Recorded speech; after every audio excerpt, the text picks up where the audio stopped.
right, shalom, shalom, shalom. First and foremost, we turn to the east. Give all praises to Yahweh, Bahashem, Yahushai, Peace and blessings to the whole family elect that's listening and learning, the Akim and the Akwath. Double honors to the elders and apostles of Great Millstone that's been teaching us this truth. Much respect to the Gabars out there in the highways and hedges, spreading this truth, bidding Yashra to the marriage, also making videos of edification, and salutations to the whole family elect that be under the speckled bird, as says in the book of Jeremiah. I have here with me two guests, beautiful brothers, very, very diligent. I have Ak Bayan and Akte Yasharala. Shalom, Yasharala. Shalom. Shalom, shalom. And today, tonight, I should say, I'm not sure if many have seen it, but for those who have seen, there's a video surfacing out there, and a lot of elders and like-minded men, brothers in this truth have touched on it.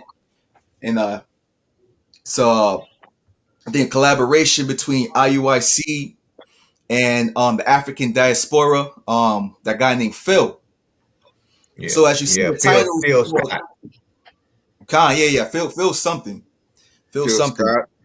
Is this Phil Scott? Yep. Yeah. So Phil Scott.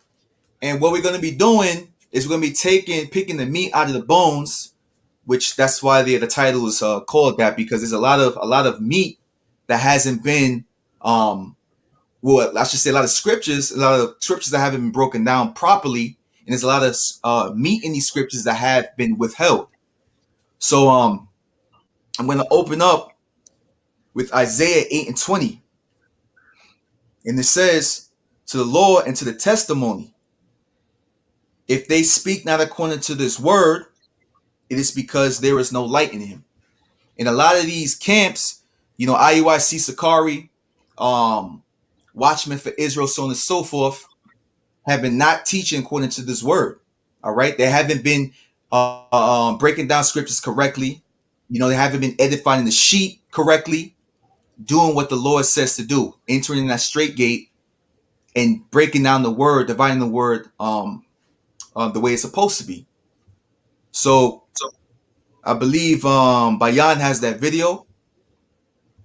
Oh, so, if you could share it. I mean, I could share it too. Well, yeah, go ahead and share it. I ain't even. Yeah, I actually had another piece of information. Oh, you know what? You want to put that in first? I think that'll be for the middle part for that video to go hand in hand with that. But I'm gonna go ahead and put it on your platform, so whenever we get ready, we can share it. God, we try to see if I can share this file. But I can go ahead and pull up the video for you if you want me to. I think I could do it. Let me see. Share it. Share screen. Tab. Make sure you put that volume tab too. Click that little volume box at the bottom left.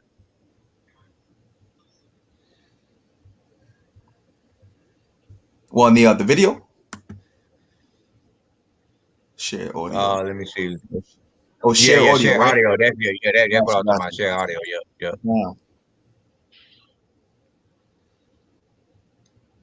See if y'all can see it.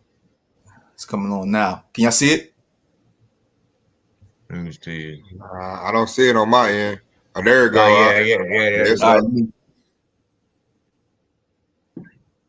y'all can see it. All right. See if I can share that to the stream. There you go. Mm-hmm. Yeah, it depends on what point you want to start it at, because he had some. I mean, he told the truth about a lot of stuff, but like you said earlier, he definitely withheld some information. He told very partial truth. Yeah. And like the truth that he put out, he did a lot of pandering to Phil's, platform.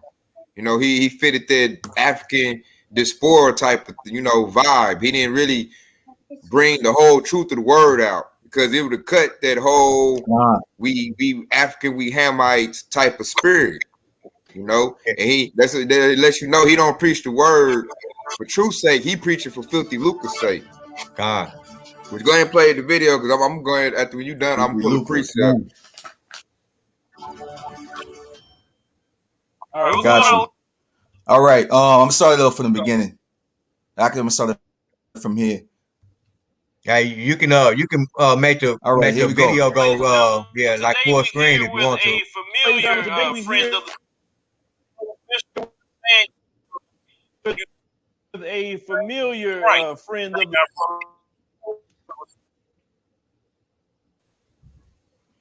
Let me see. Taking up his time for all his travels all over. See if I can do that. Taking up his time The world, spreading the message. all his So Bishop Nathaniel, thank you his travels all over on the show. Can I see that on the screen yet? Yeah, we see it. Yeah, we looking at it.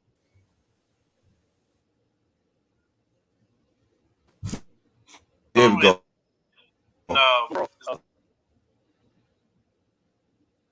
Good to see you again. Good to see you too, Phil. So Bishop Nathaniel, thank you for joining the show. Thanks for having me back. It's a pleasure. All right. Look like Yaramyah got booted off or something. Yeah, he probably clicked this up out of there. We still live playing though. kind of choppy too. Was it playing choppy on your end? Yep, it was. Let me see. He'll probably jump back in real quick. They said like looking at that video, Yasharala, they were showing Nate. He was talking on the Phil Scott show, and he was basically preaching the gospel of saying like, basically we're African, we're Hamites, like we're the Africans that got sold into slave. He was, further perpetuating that lie instead of like making a distinction that we're Israelites and the Africans, they are Hamites, because those are some of our enemies. Because if you really think about it, Yasharala, the Hamites, your so-called Africans, sold us into slavery. So we shouldn't make a distinction to trying to say we are those people, because that right there breeds a lot of confusion and it's really gonna like throw you way off on your loop. I think that's why a lot of our people going to Hotel Comedic. Yep, it is. Like Umar Johnson, they go Yaramyah preaching that Salak kind of kicked off. Yeah, and when you was playing the video, it was playing real choppy. It was. Yeah, so messy. It was working fine. Yeah, he trying to stop this good edification going out. Yeah, Esau. Esau. I'm gonna bring it out though, because I said that there was something that he didn't do, which the camps and the like-minded men of GMS always do before we start a lesson. This is Sirach, chapter 43, and I'm starting at verse 28. And it says, "How shall we be able to magnify him?" Speaking of Yahweh, "for he is great above all his works. The Lord is terrible and very great and marvelous in his power." Now here's the point, verse 30. "When ye glorify the Lord, exalt him as much as ye can. Mm-hmm. For even yet will he far exceed, and when ye exalt him, put forth all your strength, and be not weary, for ye can never go far enough." So as you know, Akim and Akwath, before we start a lesson, we give all praises to who? We give all praises to Yahweh, Bahashim, Yahweh Shai, Bahashim Rakak Wadash. Now these are the correct names in the Paleo Hebrew. We always supposed to give praises to Yahweh through the Son Yahweh Shai and through the Spirit of wisdom, which gives us the knowledge and understanding of the word, which is the Ruach Kodash. Just wanted to throw that out there. Yeah, continue. Yeah, you got any precepts to throw up before I started? I could. I'm gonna throw out that Matthew before we open it up, and this is Matthew 15 and 14. "Let them alone; they be blind leaders of the blind. And if the blind lead the blind, both shall fall into a ditch.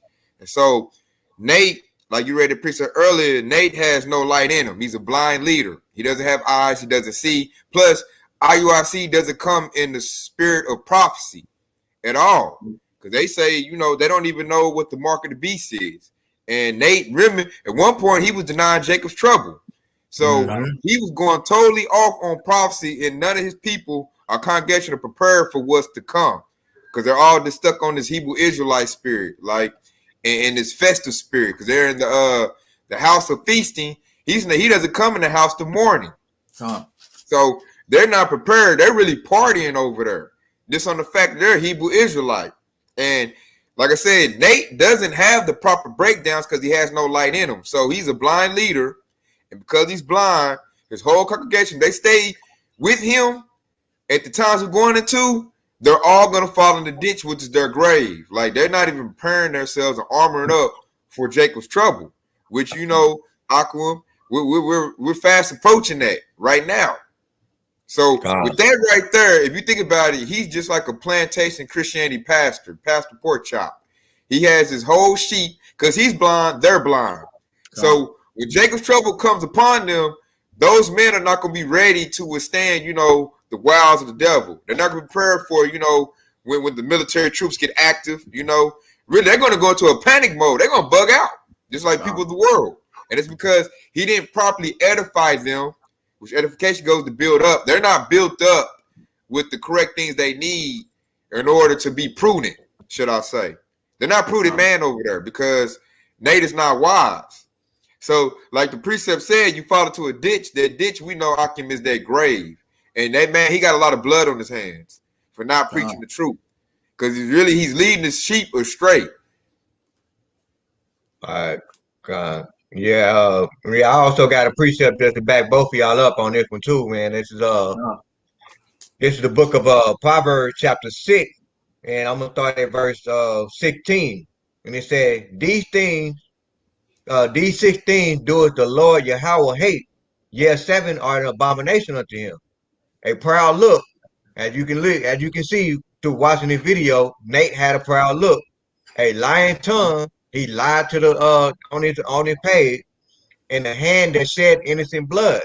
That goes back to some incident that IUIC had where they linked two couples together, and the man, he basically knocked off the woman or whatever.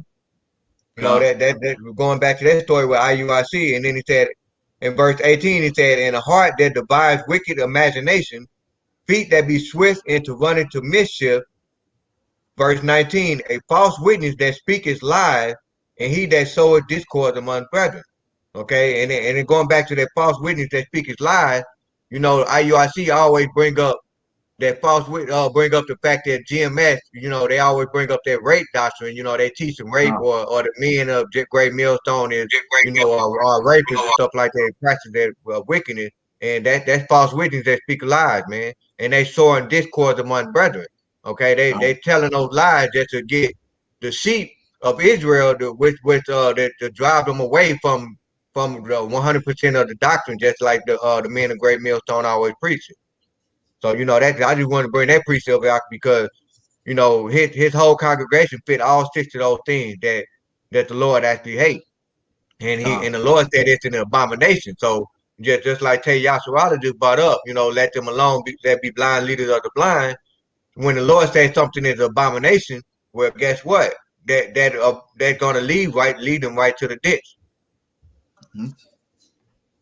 So yeah, you got it, Doctor. And that's beautiful that you brought that out, because to back you up about them being blind leaders of the blind, and also sowing discord and things like that. When it comes to like men like Nate, that's under a contract, that's basically a contract. These contracts are like basically it's a covenant to be a liar.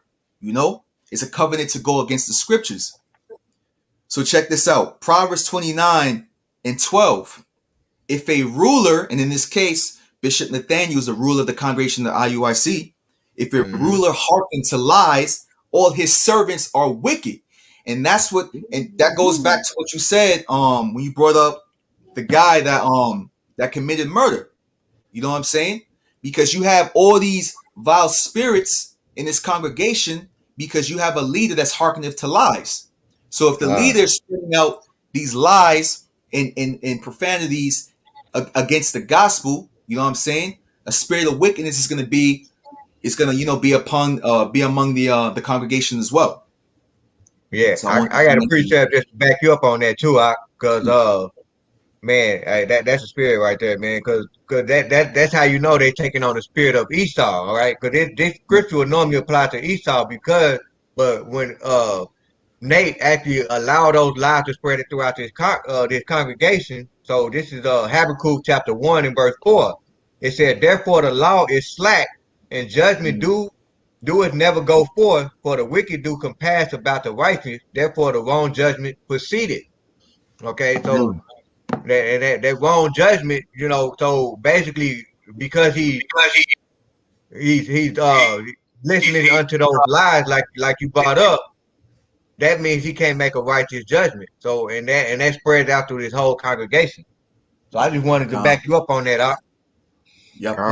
And then another thing I want to chime in on the back ox point out beautifully fits old Deacon of Sakari, because Gabar went off, making them little crazy blasphemy statements. It made his second in command Deacon.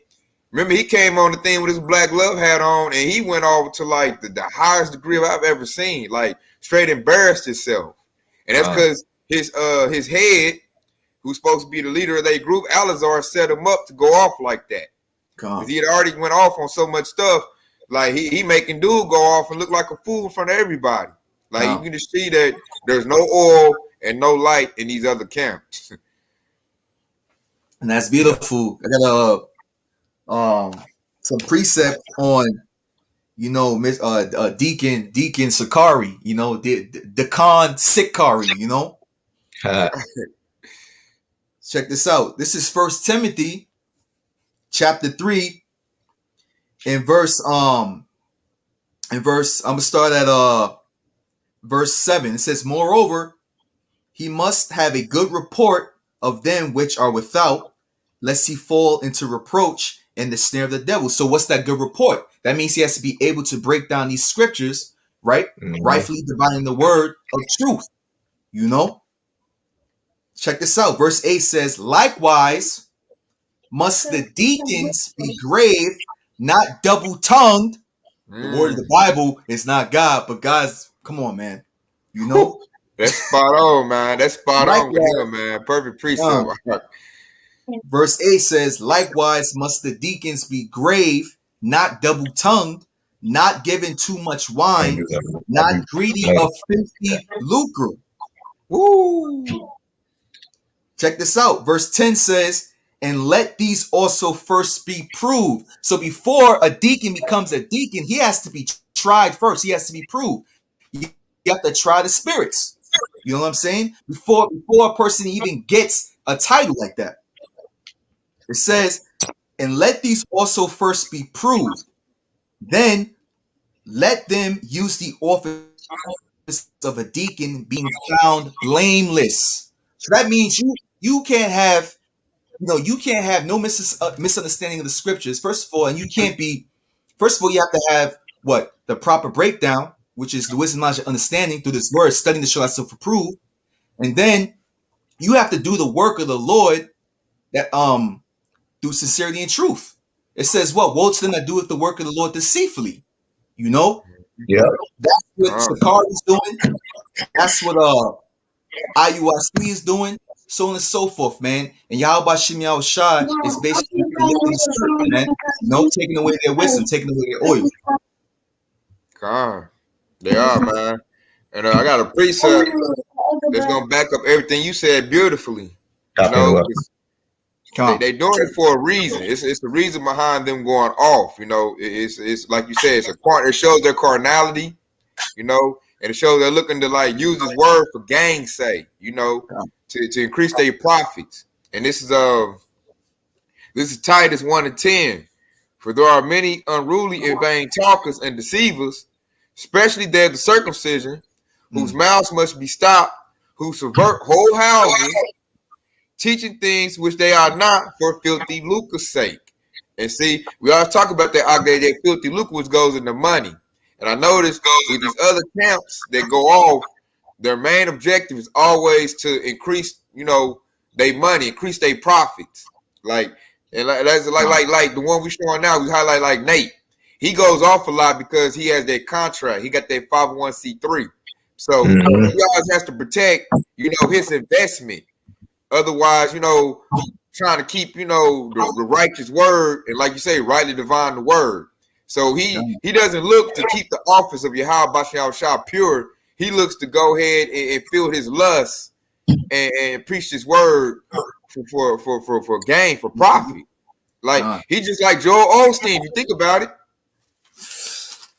Joel Osteen, to me, I don't think you can call that dude a pastor, man. That's a motivational speaker. Like he always going off how he feel, and he's always into people's feelings.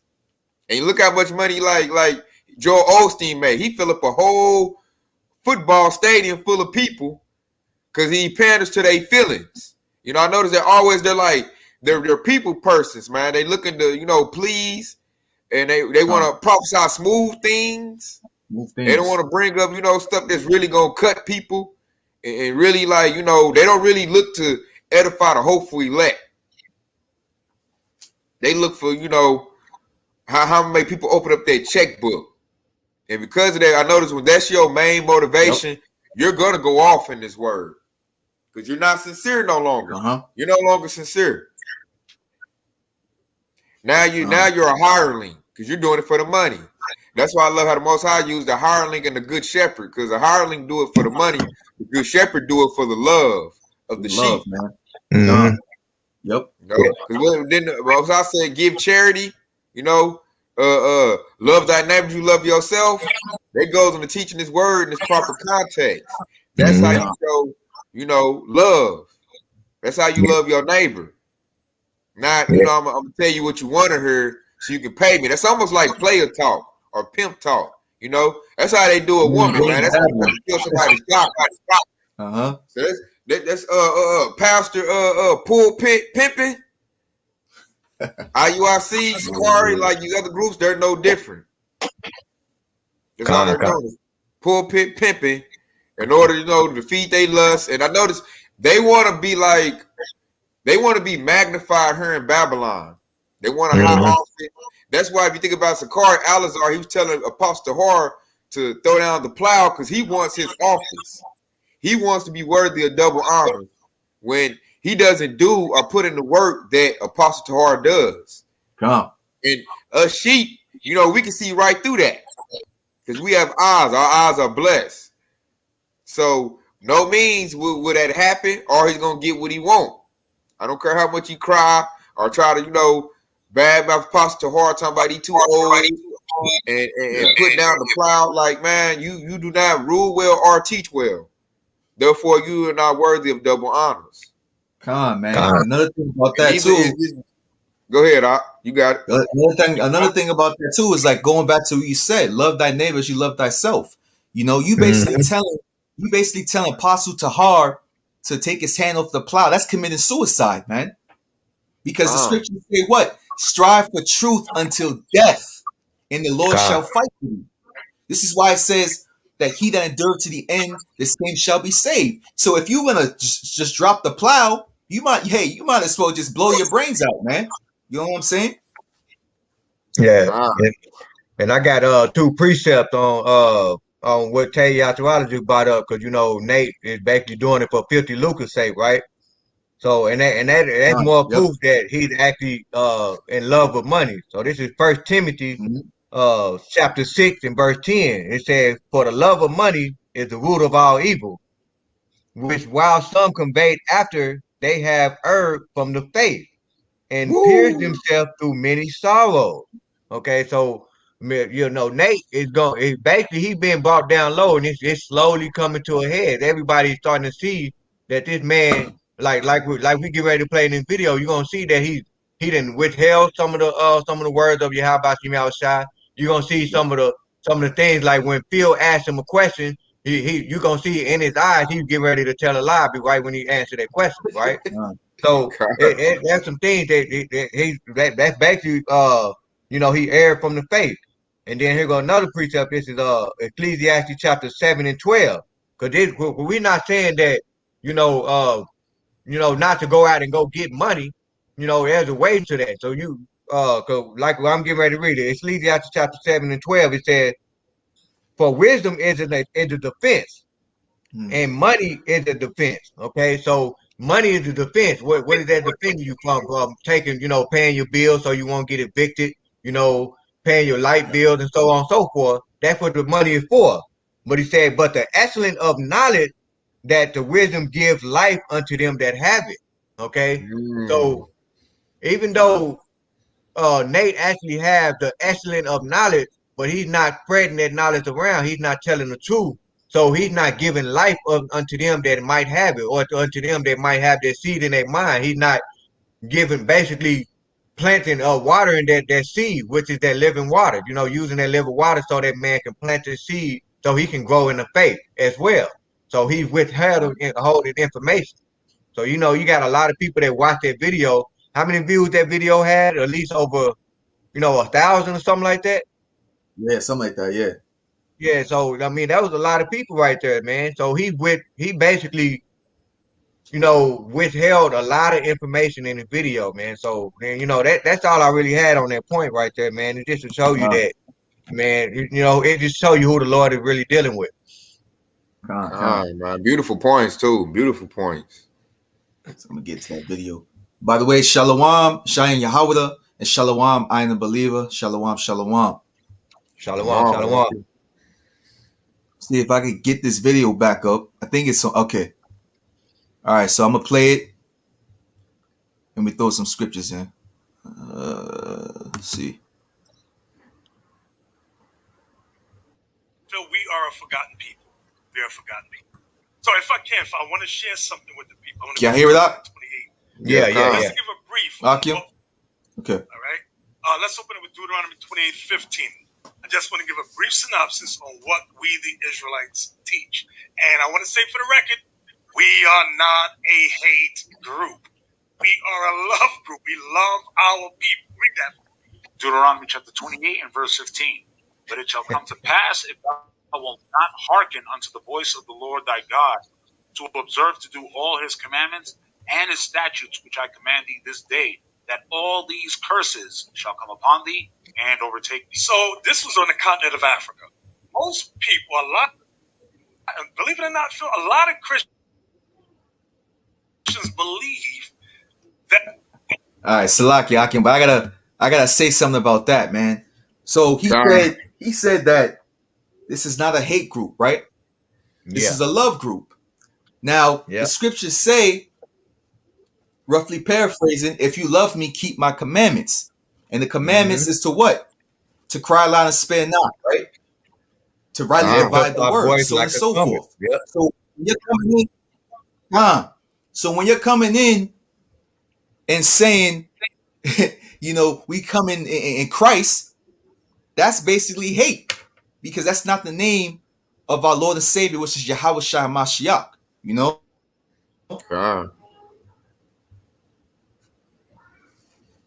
Going back to what was the opening scripture to the Lord, to the testimony, if you speak not according to this word, there is no light in him, Just wanted to throw that out there. Hey, and I want to chime in too on that. I don't see how that dude can say that when you got Romans 9 and 13. It says, "For Esau I hated, Jacob have I loved."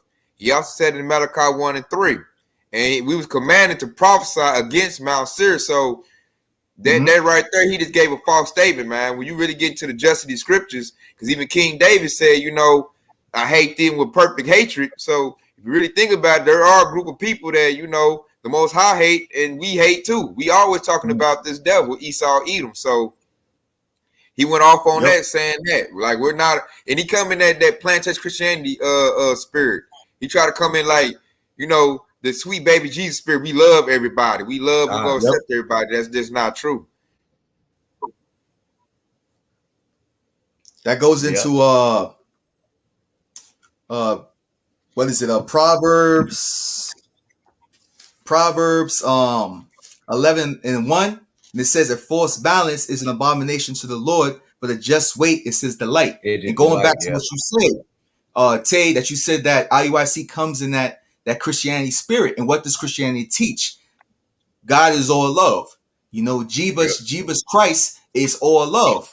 But according to the scriptures, Proverbs 11:1, that Yahweh hates a false balance. Let's get a precept on that. Proverbs 20:23. Diverse weights are an abomination unto the Lord, and a false balance is not good. So when you say that you're coming in the spirit of Yahweh Bashem Yahushai, basically you have to say we're coming in the spirit of balance. You know, you can't just say it's all about love or it's all about hate. It's a balance, you know? I like how you put that. There's things that we love in the truth. There's things that we hate in this truth. You know? So that's what I say. He got to tell the whole truth, man. He only giving you a partial. And I'm going to bring out a precept that's going to cut what he's talking about. This is our King David. This is Psalms 139:21. Do not I hate them, O Lord, that hate thee. Am I not grieved with those that rise up against thee? I hate them with perfect hatred. I count them my enemies. So we're commanded to hate our enemies, man. We're not commanded to love our enemies, man. And I can see him using I want is that in Matthew where it said love thy enemy? I can see him using that to make us coax, you know, Yashrala into loving their enemy, man, which is gonna really set them up for their destruction, set them up in their grave. Because you got Sirach tells us, do not trust your enemies. So Nate, man, he coming in with that confusion. Love everybody's spirit, man. He's setting his people up, all the followers, like we talked about earlier, up under him, man. He's setting them up to be, they're going to be right next to their enemy, man. And they're not going to take heed of their enemy. And that's going to lead to that early death right there. And that's following that false blind leader. Because we just seen right there, I didn't know dude came in that spirit. That was a new one to me, like that. Love everybody. I said, this dude, he getting worse and worse every time I see him. Yeah, waxing worse, man. And then that's back you up even further on that when you talk about that love your enemy. That's talking about loving your enemy as it within your Israelite. You know who's a fellow Israelite. That's what they're talking about. Like just like when Kamala Harris brought up, if you get that jab, then you'll be considered loving your neighbor. That ain't what that meant. You know, loving your neighbors is your fellow Israelite. Okay, so I just wanted to bring that point out, man. So, you know, loving your enemy meaning the loving of your fellow Israelite. Y'all might not see eye to eye at this point, because you know it's going to be division among Israel on this side. Because you got your hopeful elect and you got your 2/3. Right. They're not going to come together at all. And that's why. And that's why. So not to cut you off, because like when we go come with loving the 2/3. That's why we try to tell the 2/3 to come back. That's showing love to them. We're not trying to go back and tell the Esau. We're not trying to tell Hamite to come back to the Lord. They are our true enemies. We don't care about them. That's the heathen. Yep. And like I said, Nate didn't make no distinction in that lesson he just did with Phil of the heathen, man. He lumped us all together. He didn't show like that we're Israelites and they're Hamites. He didn't like Yahweh is about division, you know. So when you're going to do this thing in truth, man, you got to highlight the division so our people, the sheep, the flock, know who they are and who the rest of the people are. You can't lump us all together, and then that's basically coming in that Martin Luther King Jr. spirit. Yep. Lumping us together with our enemy, and that right there to me that destroys your sheep. You don't put wolves with your sheep, and then think you're gonna have some sheep. That ain't gonna happen, man. I got to back you up on that. You talked about that. There's a difference between a Hamite and an Israelite, and it tells you in the book of Exodus. This is Exodus chapter 11 and verse 7, and it says, "But against any of the children of Israel, on a dog with his tongue against man or beast, that ye may know how the Lord Yahweh the difference between the Egyptian and Israel." So that's it right there in a nutshell. All dark races are not the same. You know, we have Elam, you have Elamites, right? So-called Indians over there in India that are darker than us. Are they so-called Negroes? No, no, so on and so forth. So in the book of Exodus 11:7, which is basically, it's really not that deep. It's telling you that Yahweh Shem Yahushua put a difference between a Hamite, in this case an Egyptian, and an Israelite. Man, and I got that piece of information that I shared on the screen right there. You can share it if you want to, cause that go dive even more deep into what you just said. Let me add that to the stream. Yeah, you just did it right there. So right there, what it's talking about, right here at the top. Hold on. Yeah, right here at the top. At the top of it, it said the Zondervan Compact Bible Dictionary, Ham / not the Negro. And it says right here, it said Ham is the youngest son of Noah, born probably about 96 years before the flood, and one of the 8 persons to live through the flood. He became the progenitor of the dark races, not the Negro, but the Egyptian, Ethiopian, Libyan, and Canaanite.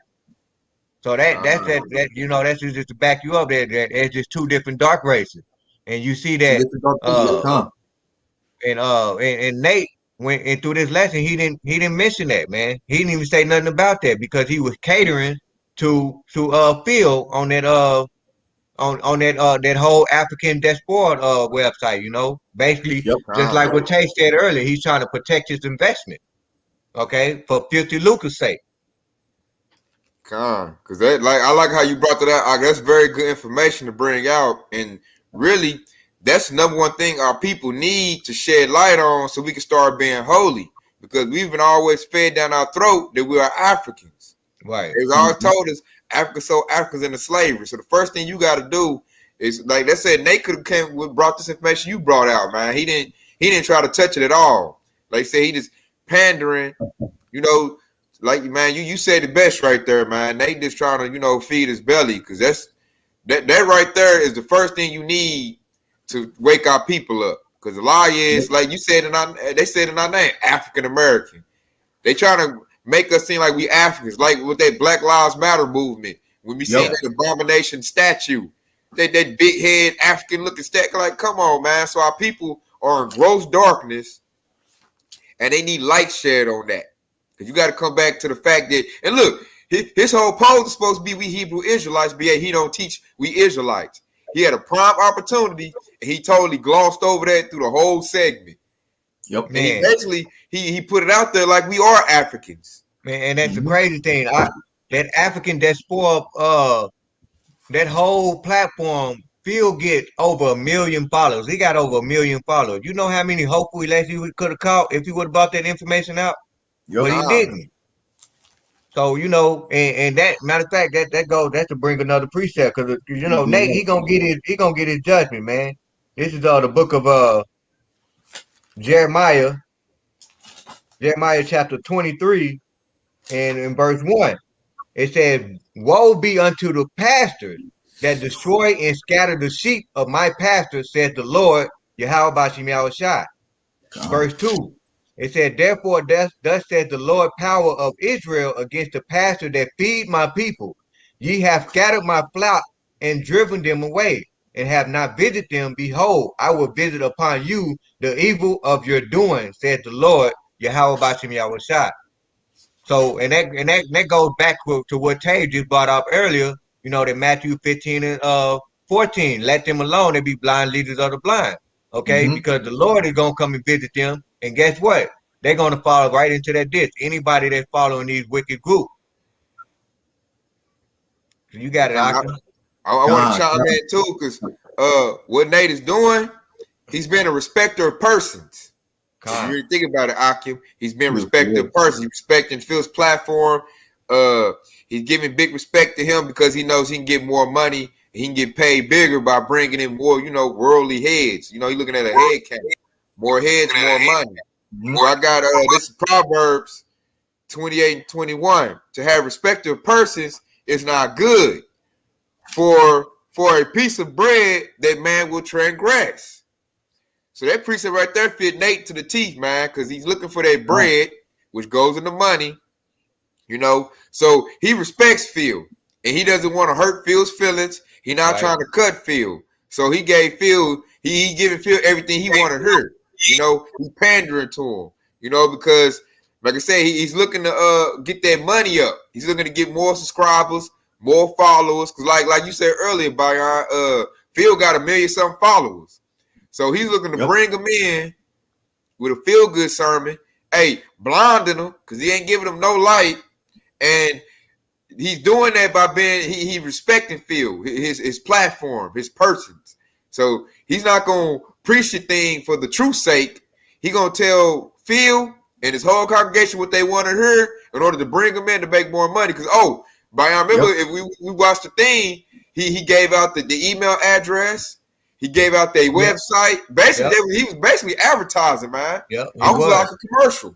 Hey, matter of fact, if you watch, man, before, because Phil was trying to close it out in the video, and he was like, "Hey, Phil, can we show the we don't want to be making like we just talking." So he's showing how he's showing a part of IUIC how they got other members that they're building more houses and buildings. So what? It was a school actually. It was a school. Yeah, it was a school. So, like. Man, that's a carnal mean right there, man. Because the Lord, how about you outside? He said he's going to destroy this place, and on top of that, he's going to put Israel at top. But he's showing that he's helping out, Hamites. That's what he's doing. Yep. He's helping Hamite build up their community. When Hamites is going to be into captivity, up under the Israelites. God, and I'm gonna go even deeper what he was doing. When he talks about it, look at what Nate's doing. He's building a school. That school is a building. In that building, he's going to do what? He's going to use it as a tax write-off. And I bet you to go to that school, I bet you got to pay a fee, And then, he's going to get scriptures. The Most High said, I don't dwell in temples made by hands. There he go again, going off, making a place, a temple. Basically, he called it a school, but really it's a church. He's making a church. He's going to charge money. It's going to be about some money. And you see, he's doing like Esau, like you said earlier. He's spreading out like a Green Bay tree. He's spreading this darkness out all the way on the whole other continent. So this dude, he's following right after the ways of Esau Edom. Everything how Esau Edom set up they little, filthy churches. He's doing the same thing, man. And like we said at the end, he's showing, we building this school in Africa. Which really, it was a church because he's going to be preaching all that nonsense he just did on the show in that church. And he's going to charge him. Yep. Yeah. So that's more money he's going to bring in. More filthy lucre. Yeah, I got that precept that Yaramyah mentioned earlier, man, because he was trying to spare Phil Scott's feelings, right? Was that Isaiah 58:1, where he said, "Cry aloud, spare not, lift up thy voice like a trumpet." Okay, that basically when you cause that's one of the commandments that Nate actually did not do on that platform. He spared Nate Phil's feelings. That's what he did, and the Lord said not to spare not. That was a commandment.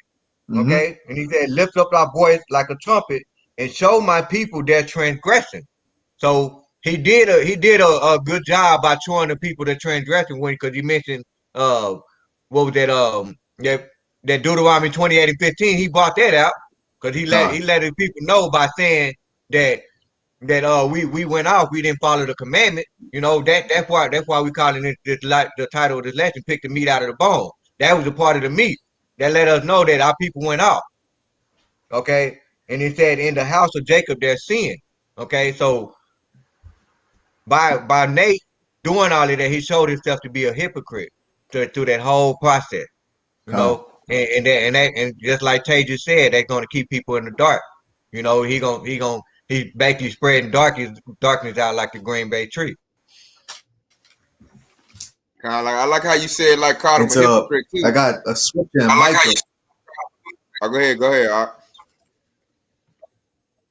Salakia, I got a precept in Micah because going back to Nate preaching for filthy lucre, to get his followers and so on and so forth. Like you said, advertisement, right? Advertising. His you said he's building a church or something like that, building a school, so on and so forth. So this is Micah 3:11 that says, the heads, right? In this case, it would be the leaders of these camps. The heads thereof judge for reward, and the priests thereof teach for hire, and the prophets therefore divine for money.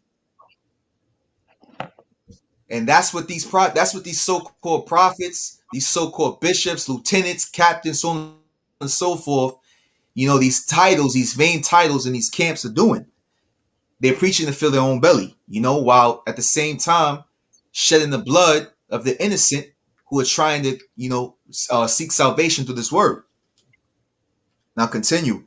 And it says, yet will they lean upon the Lord and say, is not the Lord among us? So basically that's saying is they're trying to say like, hey, we got the scriptures down, we got precepts down, we're looking the part, we got our fringes on, we got our robes on and so forth, saying like, hey, the Lord must be with us because we're spreading out through the internet and attracting all these the simple mind, right? So they're saying the Lord must be with us.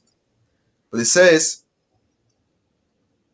upon the Lord and say, it's not the Lord among us, none evil can come upon us. And when you think about that, that's going back to what Nate said about it's June, there ain't no microchip, and that there isn't no Jacob's troubles. You know what I'm saying? Mm-hmm. But we know in the book of Jeremiah, it says, alas, right? Roughly paraphrasing, that's going to be a time as never before, even the time of Jacob's troubles. So that's prophecy. So him saying that there's not going to be no evil coming among us is going against the prophecy, which again, leading the blind into that ditch and also filling their bellies for filthy lucre's sake. Yeah, man, I actually got another precept to back you up, man. I think Tay, you actually quoted it earlier, but I'm gonna start at St. John. I'm gonna start at verse 10. It said, "The thief come not, but for to steal and to kill and to destroy. I come that they might have life and that they might have it more abundantly." And that's basically going back to the words of Yahweh Shem Yahushua. The Yahweh Shai actually sent out his prophet. So we come in the volume of the book just like Yahweh Shai, because we applying the words of Yahweh Shem Yahushua. But anything outside of that is nothing but a thief. And that's basically what Nate did, because he's basically robbing people for their money. Okay. And then verse 11. And it said, I am the good shepherd. The good shepherd giveth his life for the sheep. Now, can you honestly ask yourself, is Nate actually giving his life for the sheep? Okay, I remember you was telling me about how the Passover, there was brothers in the Passover, they had to pay just to go to Passover through IUIC. Like, they had to pay the $200, and it was in Orlando. So he charged him to even go to their Passover. So see, that show you how much he cared about them. Right. And then here it go right here. Verse 12. For he that is an hireling and not the shepherd whose own the sheep, Salata, let me read that again. For he that is an hireling and not the shepherd whose own the sheep are not, seeth the wolf coming and leaveth the sheep and fleeth, and the wolf catches them and scatters the sheep, which is goes back. Cause Nate, just like when Nate said, there's no Jacob's trouble, that mark is not the, that the charisma is not the mark of the beast. He's going to see the wolf coming and he's going to flee. And that's going to scatter the sheep. In verse 13, he said, the hireling fleeth because he is an hireling and cares not for the sheep. So that's basically, he basically he cares for himself, man. Yep. Beautiful. Brother, I Am Believer just put out a beautiful precept here. I'm gonna see if I can put that on the screen. There you go. Yep. It says, this is Acts chapter 8 and verse 20, and it says, but Peter said unto him, thy money perish with thee, because thou hast thought, that vain opinion, that the gift of Yahweh may be purchased with money. And that's beautiful, because I got a precept on that, man. I got a precept on that. This is James 5, and I'm going to start at verse 2, and it says, your riches are corrupted, and your garments are moth-eaten. Your gold and silver is cankered, and the rust of them shall be a witness against you, and shall eat your flesh as it will fire. Ye have heaped treasure together for the last days. And this is basically saying that, yo, when you reap these riches, this out of carnality, you're going after that incorruptible crown. You're not building up the treasures in heaven. You know what I'm saying? So you're not seeking salvation, and at the same time, you're not seeking salvation of the sheep. You know, you're not feeding the sheep. So basically, what? You're going to Esau Edom for his gold, doing the work deceitfully. That's a beautiful precept by I am a believer in Yahushua. Shalom, Yahushua. I got a precept to back that up even further. You just quoted. This is the book of Matthew, chapter 19, chapter 6 and verse 19. It says, "Lay not up for yourselves treasures upon earth, where moth and rust do corrupt it, wherefore thieves break in and break through and steal. But lay up for yourselves treasures in heaven, where neither moth nor rust do corrupt, and where thieves do not break through and steal, nor steal. For where your treasure is, there will your heart be also." So that that's to prove that Nate, he basically, that's where his treasure is. That's where his treasure is. He worried about that money. He's worried about things that's right here on earth. Whether as you can read Colossians 3 and 10, it goes hand with that. Set not your affection on things on earth, but set your affection on things above. Loosely paraphrase or something like that. That's at Colossians 3 and 2. I got a precept that's gonna go perfect with all the precepts y'all brought out, man. It's gonna be spot on to what Nate is doing right now, especially what you were just talking about, y'all. And this is Deuteronomy 16 and 19. Thou shalt not wrest judgment, thou shalt not respect persons, neither take a gift, for a gift doth blind the eyes of the wise and pervert the words of the righteous. So right there, hey, he's not like Nate's not giving good judgment because he's looking to pander to Phil and his congregation. So that's what the Most High said, don't be respectful of persons, because you got to think about it. Yahushua didn't pander to everybody. He didn't pander to the Pharisees and the Sadducees and the worldly people. And he let it come out. And he cut it straight dry. Hey, threw the cuts out there. If you was edified, you was edified. You wasn't, you wasn't. He didn't care. He said, I do the will of my Father. This is my Father's doctrine. So, and I like it said, neither take a gift. See, Nate looking for that gift. He looking for that bag, And with that bag, it blinded his eyes and the eyes of the wise. Anybody that's trying to come in to get edification, are looking for wisdom.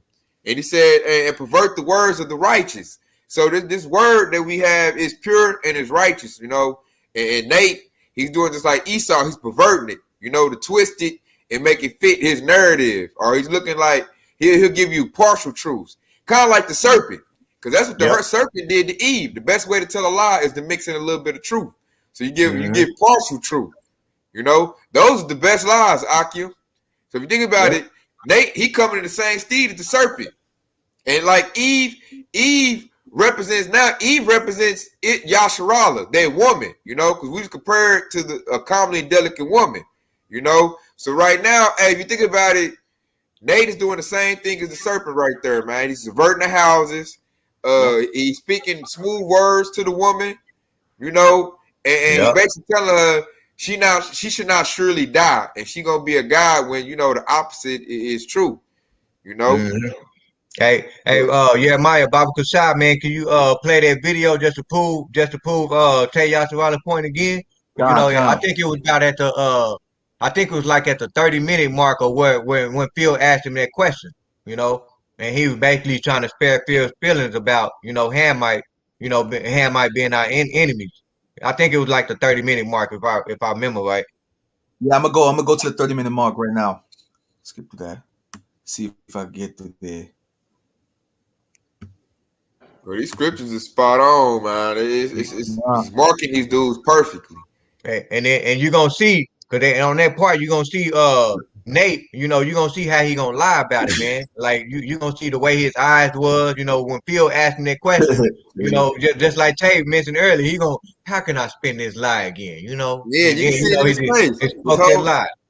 His whole continent showed it. His whole continent. You can see it all in his face. Like literally, he about to throw up a lie real quick. And this is how you can make, and this is the perfect example, you know, when for those who's on the common board and actually paying attention, this is how you make discernment between who actually are following the words and who's actually telling a lie. You know, this is what a liar actually look like. And he looked just like old Deacon when he was lying. Yep. Hey, I say that all the time, man. Yep. I say that all the time, man. Matter of fact, I would say the truth. I would say like the lie cannot exist without the truth. Con. All right. See, I'm gonna play it here. This is at the 29-26 mark, so I'm gonna play it from here, Akim. Okay, Don't mind. All right. Press and play. 100%. Well, I spoke to a few business leaders in Ethiopia, and I asked them. I said, "Well, why are you dealing with China now?" And you know what he said? He said that the reason why we're dealing with China over the United States is because the United States come in, they want to get involved in our affairs. They want to bring in LGBT, and we're just not for that. Especially in Ethiopia, if you've been there, you know how strictly Orthodox Christian they are. Very, very conservative environment, I will say. And they say we're just not for that. So the Chinese, they do loan us the money, but they just don't get involved in our affairs. Right.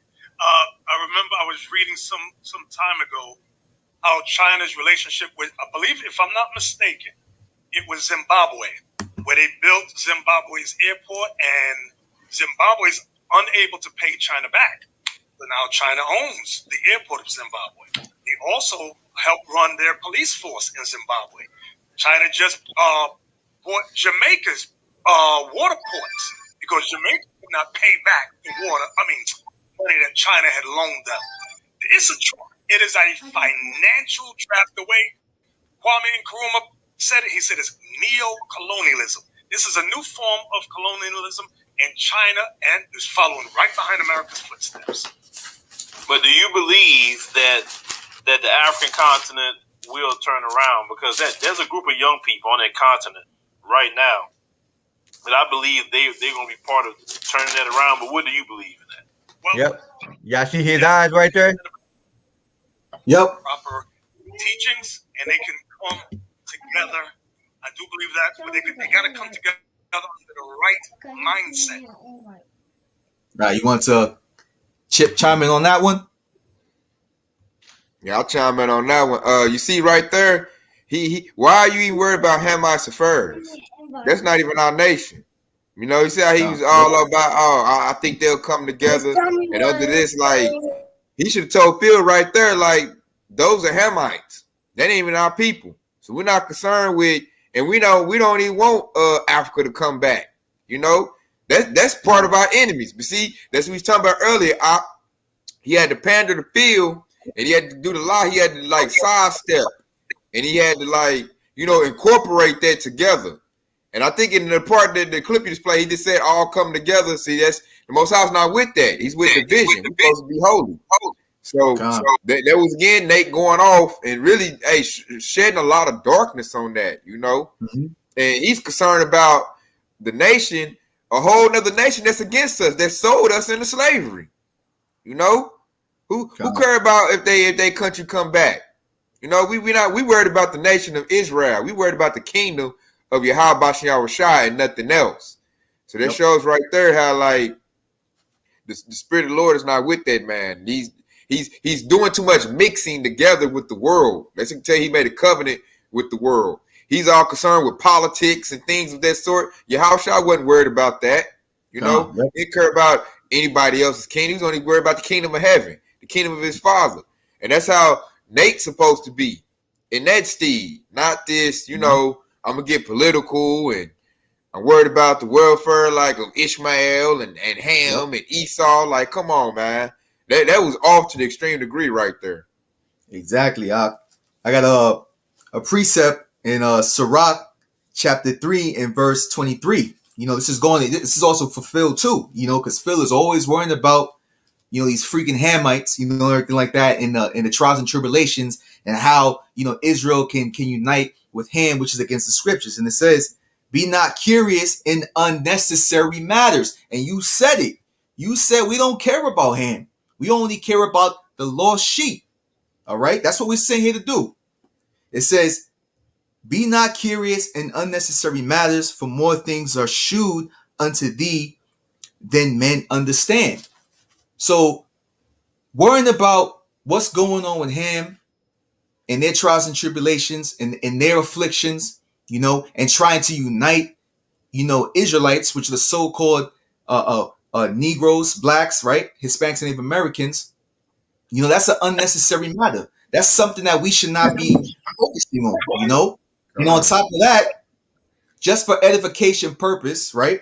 Because you know how Ham is always going through some type of affliction. They're always owing somebody, or the land is always being robbed and pillaged.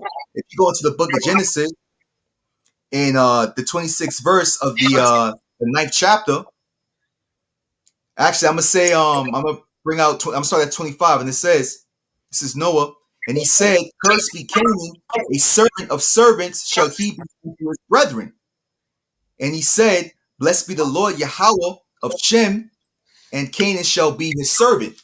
So, just for edification purposes, that's basically why Ham is going through, the trials and tribulations that they're going through, But going back to what you said, we don't care about what Ham and what Moab and what Elam and all these other nations are doing.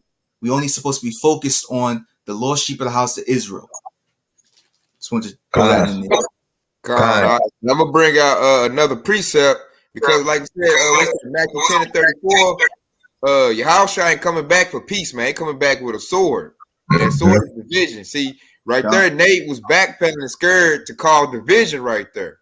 So he wasn't coming in the steed of an austere man. He wasn't coming to preach his word and his purest doctrine. He came to, pervert it up to keep, his name good, keep it all good. He came in there, I love everybody's spirit. Okay, this is Sirach 17:17. For the division of nations of the whole earth, he set a ruler over every people. But Israel is the Lord's portion. And that's the only portion we're concerned with. You said it beautifully. Like Yahushua told us. He said, go into the lost sheep of Israel and preach the word. He didn't say go and make sure, Ham doing all right. Make sure, Ishmael's little stuff is doing good and, don't hurt nobody and, make sure everybody come together in harmony. He didn't. This word ain't about that. And see, you got to be an austere man, I see, to even handle this word properly. Because you can't come in that spirit of I don't want to hurt nobody's feelings and I don't want to ruffle no feathers. You got Yahushua ruffled up all the feathers. That's why everybody was mad at him. Everybody's talking, everywhere Yahushua went, he caused the uproar of the people because the doctrine, he handled it with, austere, harshly, like put it out there like, man, it is what it is. He didn't try to sugarcoat nothing. He put it out there like, hey, it is what it is. So that's the steed we coming in. We ain't coming in that. You got to think all the it's division.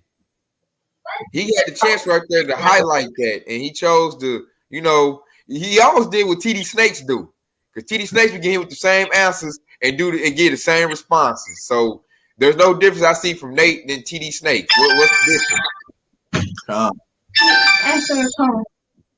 Yeah, I got another precept, man, which is the book of Salati, man. I need to tell you something. Okay, hold on, Salati, man. I got the kiddos over here, but I got the book of Isaiah, just to go in on Phil, because when Phil asked Nate that question, would African be turned around, which is Hamite, would the Hamite be turned around? And the true answer to that question is no. But Nate, he lied and said they would get turned around, right? So this is Isaiah chapter 43 and verse 3. It said, "For I am the Lord thy power, the Holy One of Israel, thy Savior. I gave Egypt for thy ransom." So that's showing you right there who is Egypt, the Hamite, right? So the Hamites are going to be under slavery. They're going to be under subjection under Israel. And it said, "Ethiopian and Sheba for a deed." So all of those Hamites and everybody else, they're not going to get turned around. their economics, all of that stuff is gonna be up under us because they're gonna be suggesting under us. So I just wanted to bring that out, man, just to clarify that, man, because Nate, he should have brought that out in this video and he didn't. Because you should have showed, like, that's why him going through all this financial struggles and all that stuff. Because look what they did to the Most High's people. They said he should have brought the crimes they did to us. You know, Yep. he didn't want to hurt, Phil's feelings, and he didn't want to like get no negative reviews to his congregation. He looking, say nice things. He want them to like put money into IUIC. Mm-hmm. He looking to recruit, because the bigger he recruit, the bigger that bag is, and that's the only thing he worried about. That's why he preaches in the way that he preach, which is straight BS to us hopeful elect. Cause we like, dude, hey, ain't no light in you, man, at all. No edification. Like Nate can't preach to me, man. He can't edify me. Because it's like I've ate the role and he's not really giving me what I need to prepare for what's coming. He's coming in there, and I can't stand plantation Christianity. He's in that same spirit, I vomit that stuff up. I don't like it at all. I didn't like it when I was younger. I don't like it now. And he's blending everything together. That's why I really like, man, like I said, people that like want to stay in plantation Christianity and still want to say the Hebrew Israelite, that group is perfect for you. If you want to party and look at everything in a festive spirit, that group is perfect for you.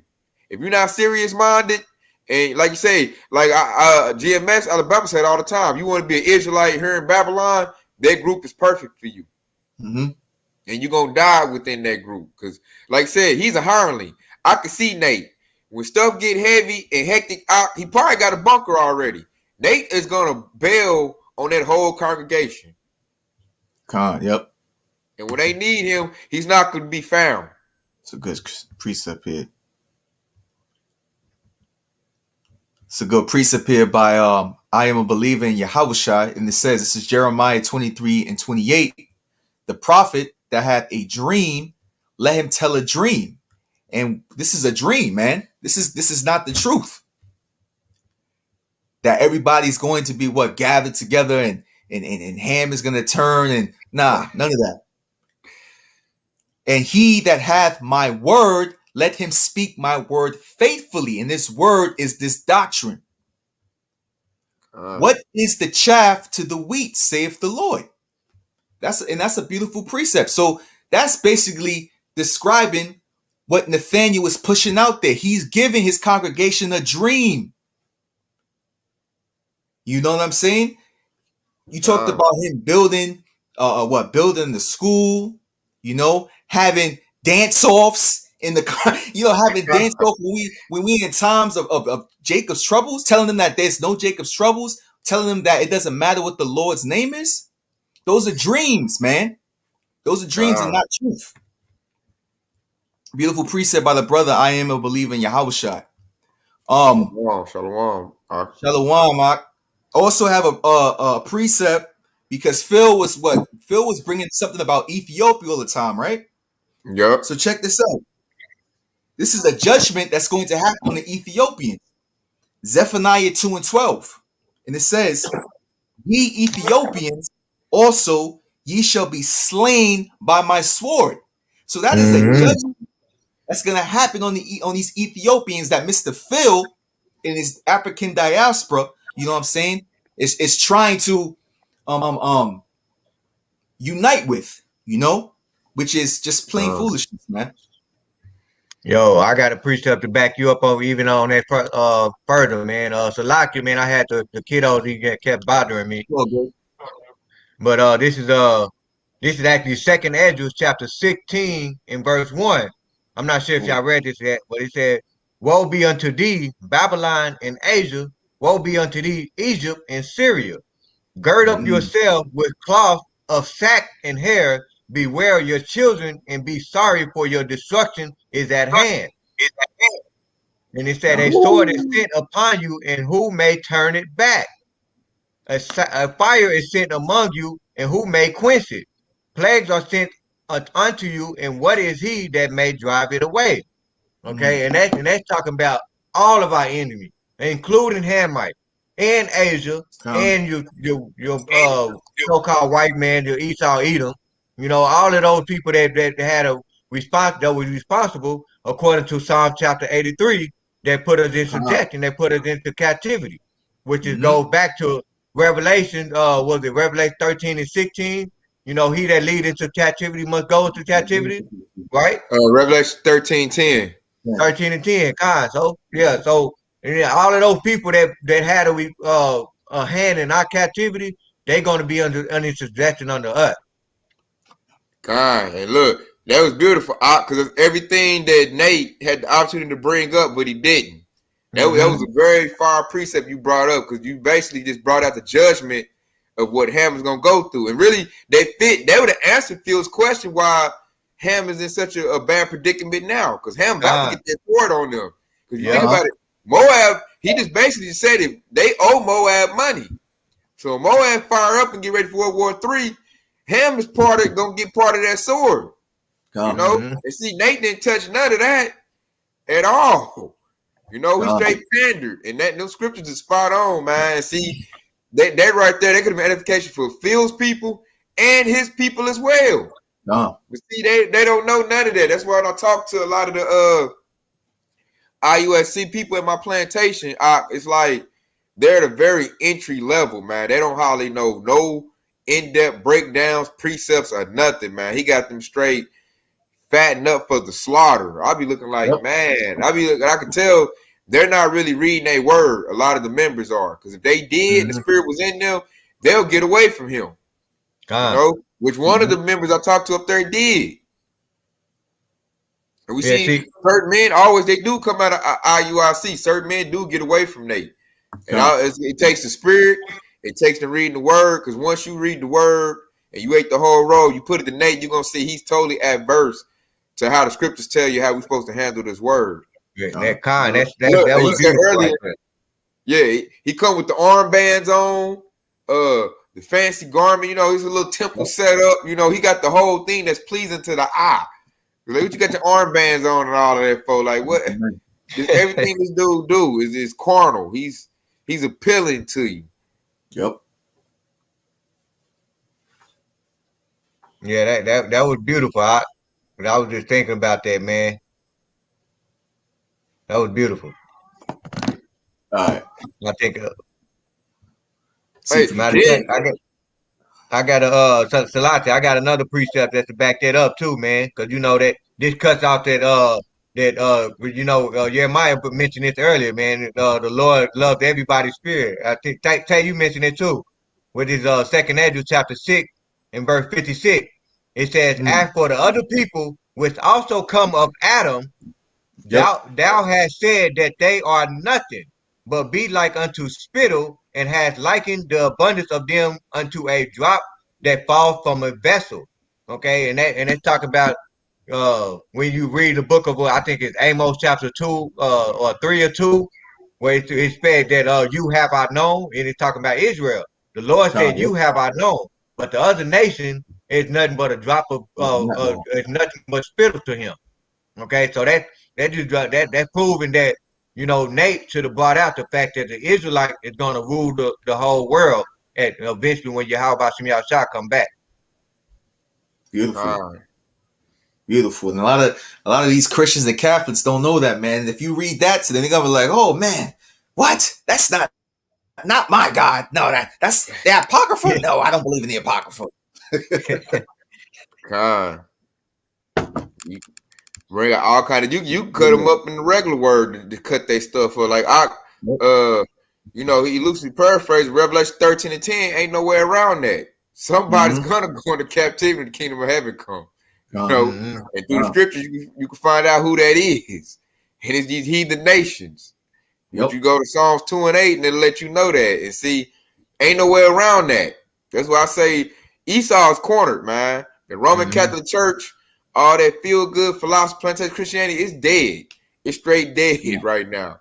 And that's why, to me, Nate looking dead in the water. Because he's still trying to keep that alive. But when anybody with the spirit in him and light come to him, hey, like especially when the brother GMS get up on him, hey, he get back in the corner, you know. And then he always want to go to the law. You better keep the law, but yeah, here you is all super edged up, cleaned up. You ain't keeping the law perfect. So what you talking about?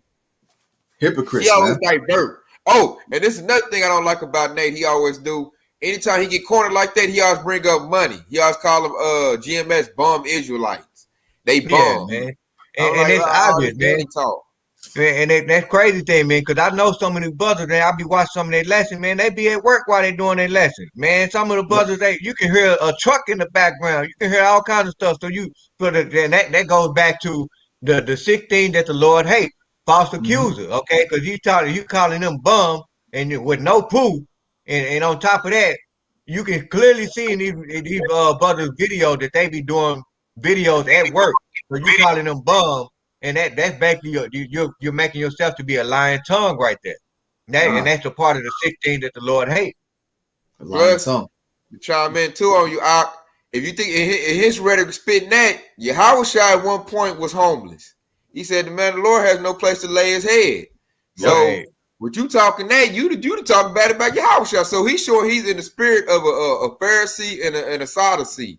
Because you can see Nate was in that stand back then. Because now he talking about money talk bums. You'd have thought that about our Lord and Savior. Because what? At one point he walked everywhere. He didn't have a home. So what is your house y'all bum too? You know? Yep. You had no big bag. You gonna call Lord Savior a bum? That's why you can't talk that money talk, man. It makes you look real, to me, real suspect. I don't want to hear that. Oh, and really, he said, like you brought up, the men do have jobs. We grinding to get our daily bread. He just talking that because he got the big bag. So he basically saying, like, why listen to them? I got more money than them. Right. Yep. Yep. Because he ain't got the righteousness. He ain't got the light. He ain't got the Rakakadash. All he got is the bag. And he basically saying, like, man, you gonna listen to them dudes, they broke. You know, they ain't got no millions like I got. They ain't building schools in other countries. You know, he basically come with that celebrity talk. When celebrities get cornered, that's what they do. And then that goes back to what you said earlier, like when he goes into that worldly view. You know what I'm saying? Because a lot of people think that just because you got to have money, that automatically put you in a higher status. But that's not according to the word of the Habashim Yahushua. No, it ain't. You know what I'm saying? So when you think like that and you think that some person with money is at a higher status, that doesn't mean that he's righteous. You know, it's a lot of celebrities that's wicked as hell that got a lot of money. So you gonna put that man above you just because he got that money? You know, that's another worldly point of view. Well, hey, the poor man's wisdom is despised. I got something to back both of y'all with that. This is Sirach 40 and 26, and it says, riches and strength lift up the heart, but the fear of the Lord is above them both. Woo! There is no want in the fear of the Lord, and it needeth not to seek help. So that's it in a nutshell, man. Who gives a damn about worldly riches, man? Wisdom is above all riches, and also wisdom is the creator of all things. If you desire riches, desire that wisdom. You know. Also wanted to go into the book of Malachi because I think Tay said something about calling us bum Israelites, so on and so forth, man. There's no edification in that. There's no wisdom and there's no knowledge in that.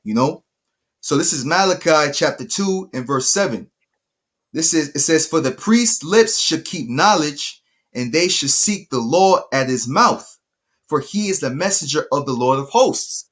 So if you're coming in the steed of a prophet, of a priest, right, of a person of high status in the congregation of the Lord, you're supposed to just preserve knowledge in your mouth and let things be unto edification. But check this out. This is describing, Bishop Nate and Sakari, so on and so forth. But ye are departed out of the way. Ye have caused many to stumble at the law. Ye have corrupted the covenant of Levi, saith the Lord of hosts. And that's basically what Bishop Nate is doing and the rest of these camps are doing. They're causing the congregation to stumble at the laws by giving what? Partial truths and mixing it with lies. Verse 9 says, therefore have I also made you contemptible and base before all the people, right? According as ye have not kept my ways, but have been partial in the law. And Nate and all these other Sakari and Deacon Sakari and Gorilla Hebrew, so on and so forth, are being seen as base men, right? Being base men means men without knowledge, because people are actually seeing right through them, and especially the hopeful elect, because now they've seen what Yahweh Bashem Yahushua was saying when he said, what? Not all of Israel are of Israel. You know, that there's brethren that crept in unawares that will keep us into bondage. You know what I'm saying? Bring us back into bondage, roughly paraphrasing. So when you have these camps out here, you know, that's doing that, you know what I'm saying? You said, one of the brothers said that you got to stay away from them, you know? Yeah, see, Yeah, and I got that precept. I got another precept just to back you up on that, because you said not everybody that's Israel is Israel, right? And it says, this is Psalm 101, Psalm chapter 101, verse 5. It says, whoso privately slander his neighbor, him will I cut off. Him that has a high look and a proud heart will not I suffer. Okay, and that basically, I'm gonna break that down. He said, "Whoso privately slander his neighbor." That's basically Nate. You know, he's slandering his neighbor. He's slandering his other fellow Israelite by calling us bums. You know, because we not worried, because we so called don't have a 501c3. You know, so on and so forth. And then said, and the Lord said, "Him will I cut off." So you're gonna see eventually. That's why when Tay brought that scripture up, let them alone, they be blind leaders of the blind, he's gonna cut him off. So if you following that man, you're gonna get cut off along with him. Okay? And he said, and him that has a high look, he got that high look, and a proud heart will not I suffer. So the Lord said, I'm not gonna suffer. I'm not gonna deal with you when he says that. So I just wanted to break that. That's just to back you up what you were just saying, man. That was Yappa, man. That was spot on. Beautiful. Any other parts of this video? I'm gonna start playing it. I think it. I mean, if you want to play that part where he was I think it's toward the end. I mean, even because the majority of the video, because he did bring out some good stuff in the video. As far as like the information proving that Yasharala was in Africa, and proving that we was all scattered out to the four corners of the earth. That information was pretty good. That towards the end of the video, where Tate mentioned it, where Nate was basically showing how he was doing more carnal needs, like when he was building that school and stuff like that. I guess you can play that. Yeah, I'm let not me sure. see. I'm trying to navigate to that part. Yeah, it's toward the end, because basically he was advertising. Yeah. He's putting it out there. Yeah, that go right there. Yeah, you just pass it out. Here, right? Yep. Right there. Yep. Right about there.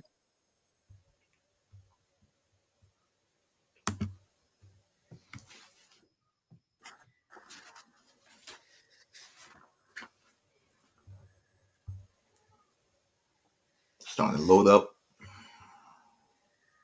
Con. Yeah, he basically was advertising for his school. Wise. And you think about it, he went to the perfect platform to advertise that, because he's doing it in Africa, and he's over here on a African American platform that panders to Africa. So I got to think, hey, that dude, he's slick. Well, he think he's slick. Yeah. He went to the perfect platform to promote what he's doing. But I think that's the whole reason he went on there. Come. All right, let's see. I don't know what's going on. He's all messing with this now, man. Yeah, I got it. Why you letting that precept play, man?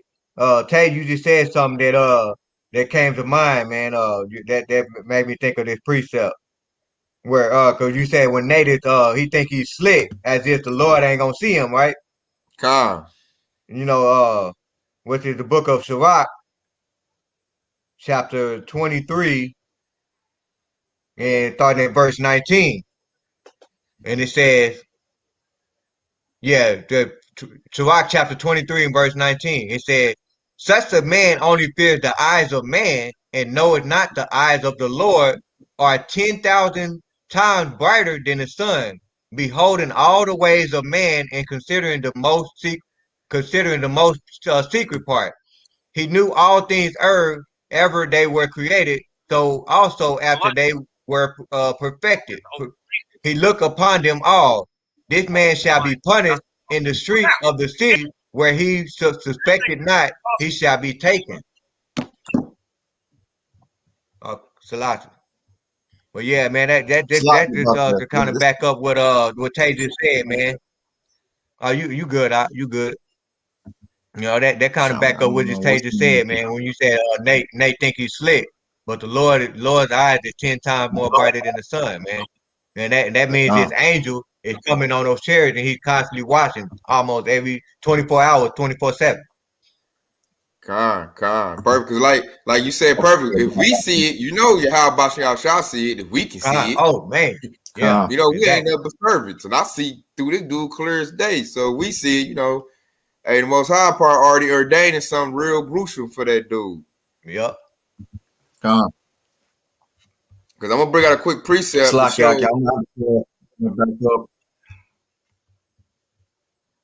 Come again,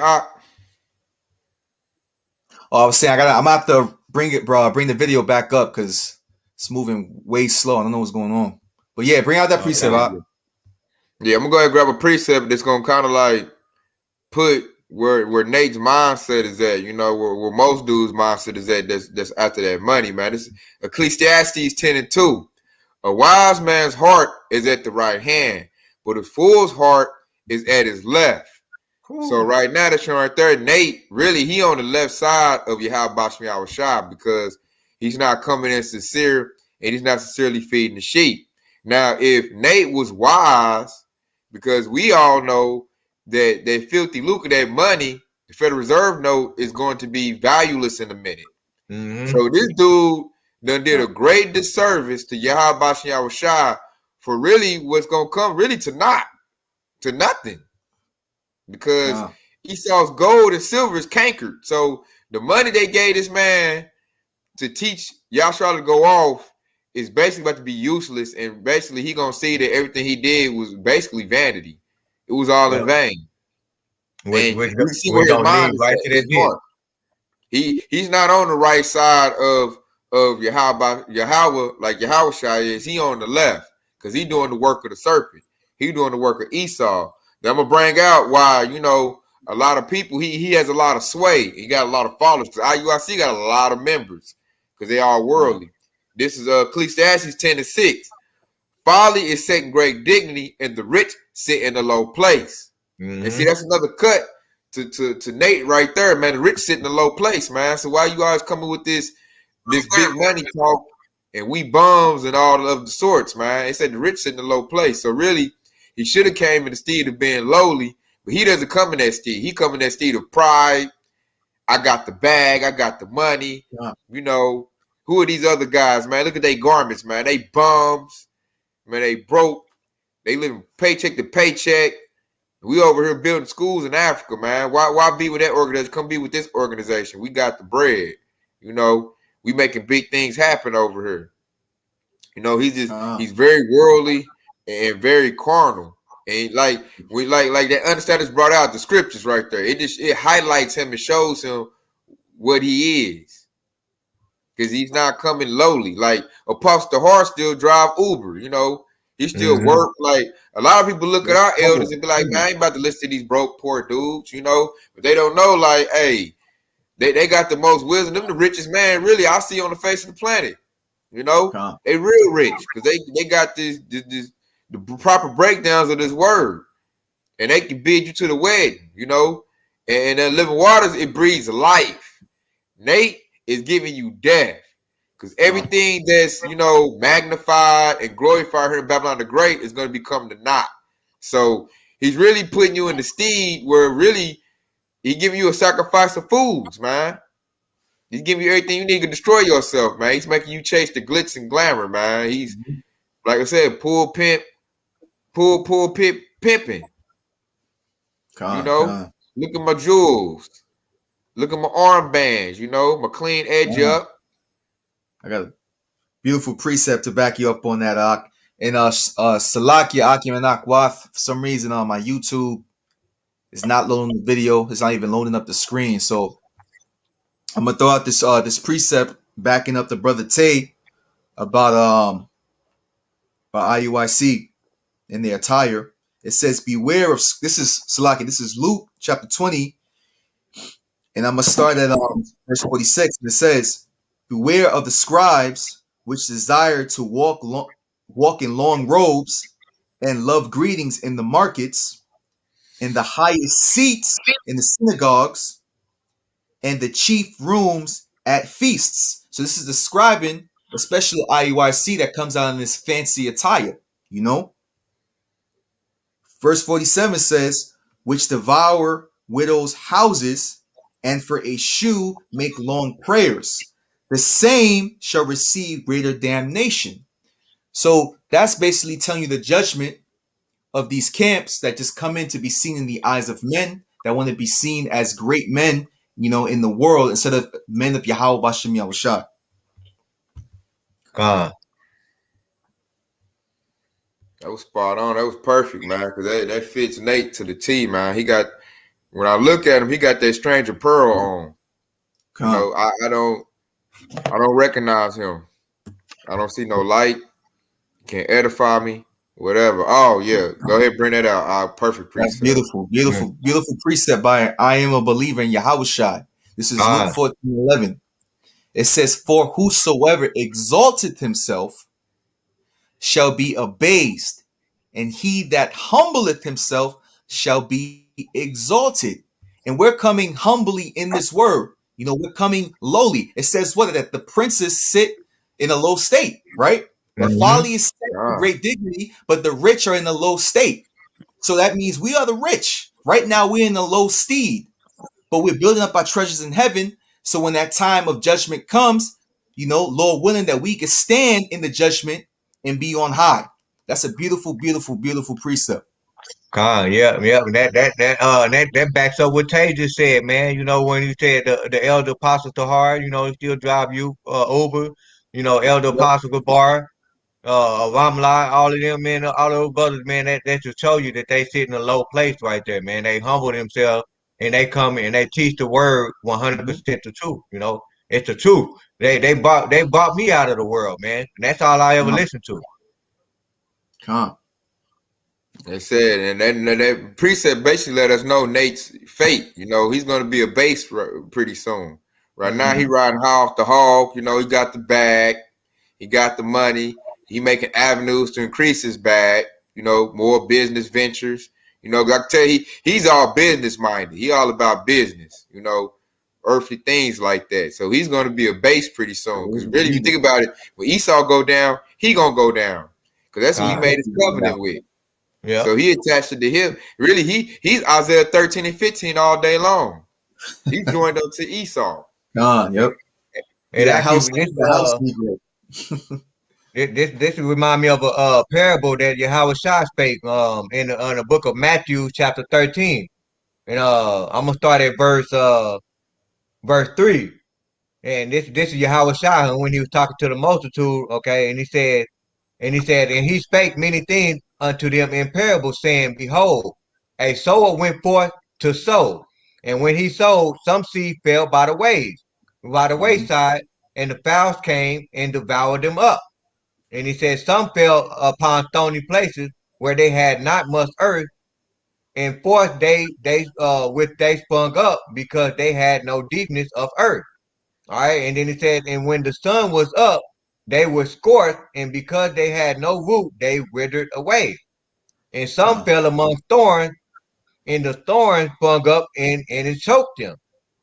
But but others fell into good ground and brought forth fruit, some 100-fold, and some 60-fold, and some 30-fold. Who has an ear to hear, let him hear. Okay, so And a lot of these some of these seeds, like the seed was uh like in verse 7, when he said, "For some fell among thorns, and the thorns sprung up and choked them." That represents Sakari, because they basically choked up all of those lies and trying to tell, Apostle Tahar and them to step down, right? And then you Mm-hmm. got and you go to verse 4, where he said, Salakia, verse 6, and he said, when the sun was up and they scorched, and because they had no root, they withered away. That is IUIC right now. Okay, you can see they slowly, at first they was in the truth, and now they slowly withering away. The sun is about to scorch. They roots is not deep in the earth. So I just wanted to bring that parable out, man, because that's exactly what all of this remind me of. Con. God. So yeah, man, the seed, man, and that's why when you read in verse 9, it says, he that have an ear, let him hear." Okay, God. so out all of those thousands of people that Nate had a chance to reach out to, Lord willing, they be able to, reach, come to the men of great millstone and like-minded brothers to so they can reach out and get this truth, man. This is the way the scripture is supposed to be broken down, not the way that Nate did, because it's supposed to be 100% true. Nate just basically did a little bit of truth there, and then he put his own little spin on, just like Esau did, just like God. what Kamala Harris did, just like the serpent. The Con. serpent came just like how the serpent came to Eve in Genesis chapter 3, verse 1 through 5 specifically.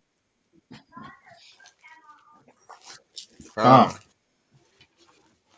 Coming with that, like you said, we talked there earlier, coming with that forked tongue, man, that double talk, man. You Yep. know, Gotta, double minded. That's being double minded too, man. That's why, hey, his stability is about to be taken away because he doesn't have the wisdom, knowledge, and understanding of these scriptures. So when it comes to the end, this thing comes to a head, they're gonna see that their dude wasn't really a real leader. That's not the good soil over there. mm-hmm. See, check this out. This is Sirach, chapter 34, and I'm gonna start at verse 5. And it says, "Divinations and soothsayings and dreams are vain, and the heart fancieth as a woman's heart in travail." And this verse 6 says, "If they be not sent from the Most High Yahweh Shem Yahushai in thy visitation, set not thy heart upon them." So breaking those two down, these divinations and soothsayings, right? And these dreams, which in the video that we just put up, creating that dream of so-called African Americans and Africans uniting and building something, right?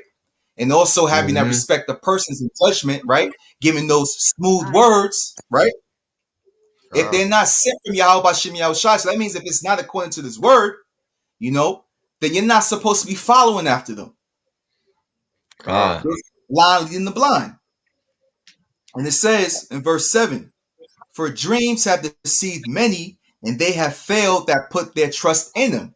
And like you said about Nate's gonna fail, man. When all these prophecies hit him in the face, he's gonna fall with Esau Edom because he made a covenant with the heathen, as it says in Second Maccabees. But there was certain Israelites, wicked Israelites, right? That made a covenant with the heathen. God. Yeah. Hey, Baba Sutai, Yaramyah, can you share my screen? Because when Tay actually mentioned, he got a fork like a tongue, like a double tongue, right? So if you go into that meaning, what double language mean, right? Let me see if Got it. yeah, I got it right here. Let me click on it. Yeah, see the meaning of double talk. Okay, the definition of double talk: language that appears to be earnest and meaningful, but in fact is a mixture of sense and nonsense. All right. So that's what Nate did throughout that whole video right there. It was some things that made sense, and then he also spoke nonsense, right?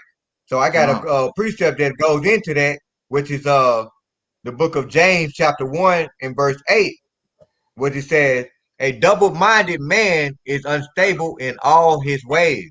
Beautiful. So when you really think about all of that, man, which actually goes to that precept, man. Matter of fact, Jeremiah, you actually put that precept on my comment board a little while back, man. This is the book of Matthew, chapter 5 and 37. Mm. Okay. Yep. And it says, let your communication be yeah, nay, nay, for whatsoever is more than deed cometh of evil. Okay. So if your answers is not straightforward, then anything outside of that is evil. Okay. Just like Renee, none of his answers was straightforward. He was a double-minded man, so that makes him unstable. Okay. So I just wanted to bring that out just to drive the point even further, man. Con. And Yeah. even on that too, like you said, he was double-minded. Now, throughout the video, against Salakia, Akim and Akwa, I think it wouldn't load. But what I'm gonna do is actually I'm gonna put the description, the URL in the comment section, and you could guys, you can skim through it. But he kept saying so-called black Israelites and so-called black Christians, right? Which is which goes into what the Bible in the proverb, which was a curse, which was disobedience in the book of what Deuteronomy 28 and verse 37. But as we read in Baruch, it says that in the land of our captivities, we shall remember ourselves. Now we remember ourselves. If we remember ourselves to be Israelites, and we coming back to the Lord, such the commandments, seeking Yahweh Shem Yahshua 10 times more, there should be no reason why we still calling ourselves black Christians, black Israelites, because at the same time, in Jeremiah, what about the speckled birds? We were scattered through the nations. Yep. The heathen. So we're gonna look like the other nations, And see, I like how you brought that point up, man. Because when you really look into that video, you see Nate over there. Yeah, your Howard Shy is blackity black. Yep. He's talking like that, right? And that actually discard our speckled birds who look like the other nations, man. So when you actually, so that's why. Matter of fact, I think that's Jeremiah chapter 12 and 9. Luke, 12 let and me see 9. if I can. I got Was it with 12 and 9. You want me to bring that out? I got it. yeah, yeah. Yep. All right, this is Jeremiah 12 and 9. And it says, mine heritage is unto me, Salakia. Yep. This is Jeremiah 12 and 9. Mine heritage is unto me as a speckled bird. The birds round about are against her. Come ye assemble, all the beasts of the field, come to devour. Now, we know that what? That this is the Lord's reply. The Lord is actually talking to the prophet Jeremiah, right? Mm-hmm. And he's talking about the heritage. Now, the heritage is who? The people, the Israelites. All right? We're going to be unto a speckled bird. That means to be scattered. Actually, I have that definition of speckled, as a matter of fact. Yeah, I'm gonna pull it up for you right now. Beautiful. Let's get that definition before we go into it, because we got to get the meaning of words too.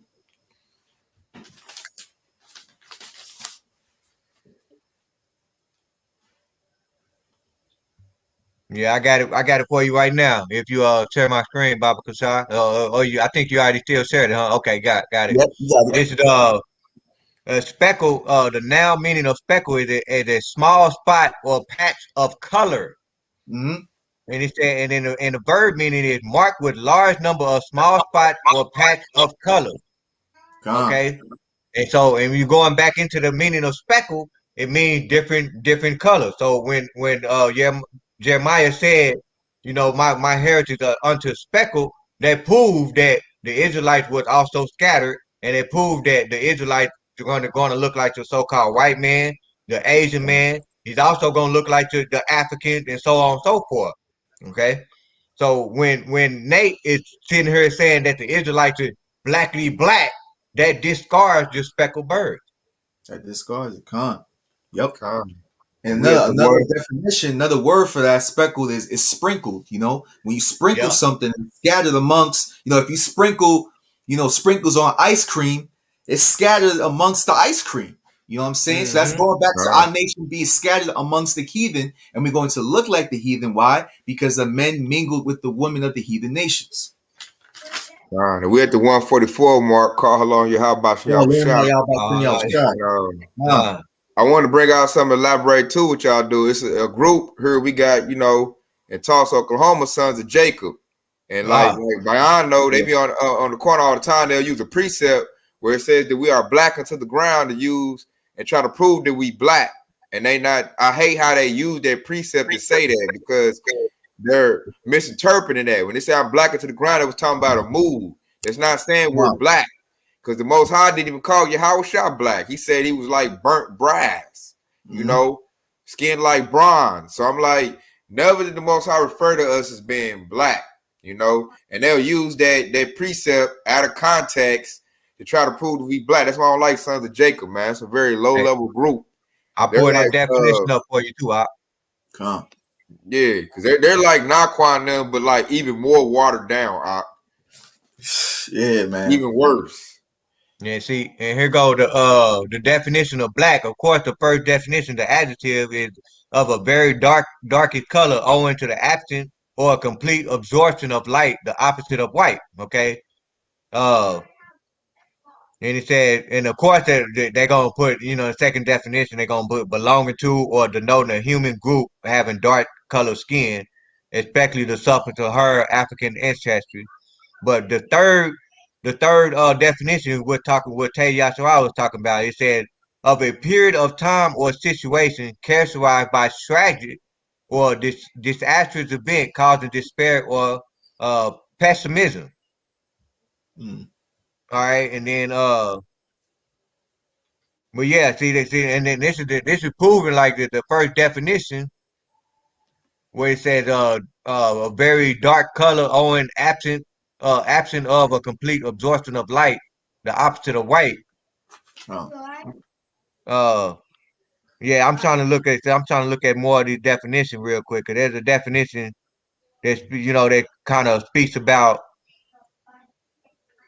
Well, hey, you got it, man. Cause I'm actually looking for that definition. You bring it up all the time, Jay. So while you looking that up, this is why we're not supposed to call ourselves black, man. Because when you think about it, here in Babylon, everything that is black is what is symbolized or illustrated as wicked and evil. You know what I'm saying? The bad guys always wear black. The good guys always wear white. You know what I'm saying? So when you're taking on this Bible and the proverb, you know what I'm saying? Yahweh Bashem Yahushua gives you over to that. So like for example, this whole black hip hop culture is nothing but wickedness. This whole Black Lives Matter, nothing but wickedness, man. They got that statue, that wicked idol. A black culture what promotes adultery. It promotes homosexuality. Everything that goes contrary to the scriptures. This is why we do not associate ourselves with the term black. This is why we don't call ourselves the Black Hebrew Israelites. You know what I'm saying? We're not going to call ourselves by a byword and a proverb, which was a curse. We're in the land of captivity, and we actually in the times of remembering ourselves and also being in prophecy, edifying the sheep, so on and so forth. So we're past that, man. We're no longer in the dark anymore, man. We have the light, which is the law, and we're gonna walk circumspect and put off the old man, put off the old conversation. Calling ourselves black. Singing that old song that God loves everybody and the heathen's gonna be saved, and we got to unite with Ham.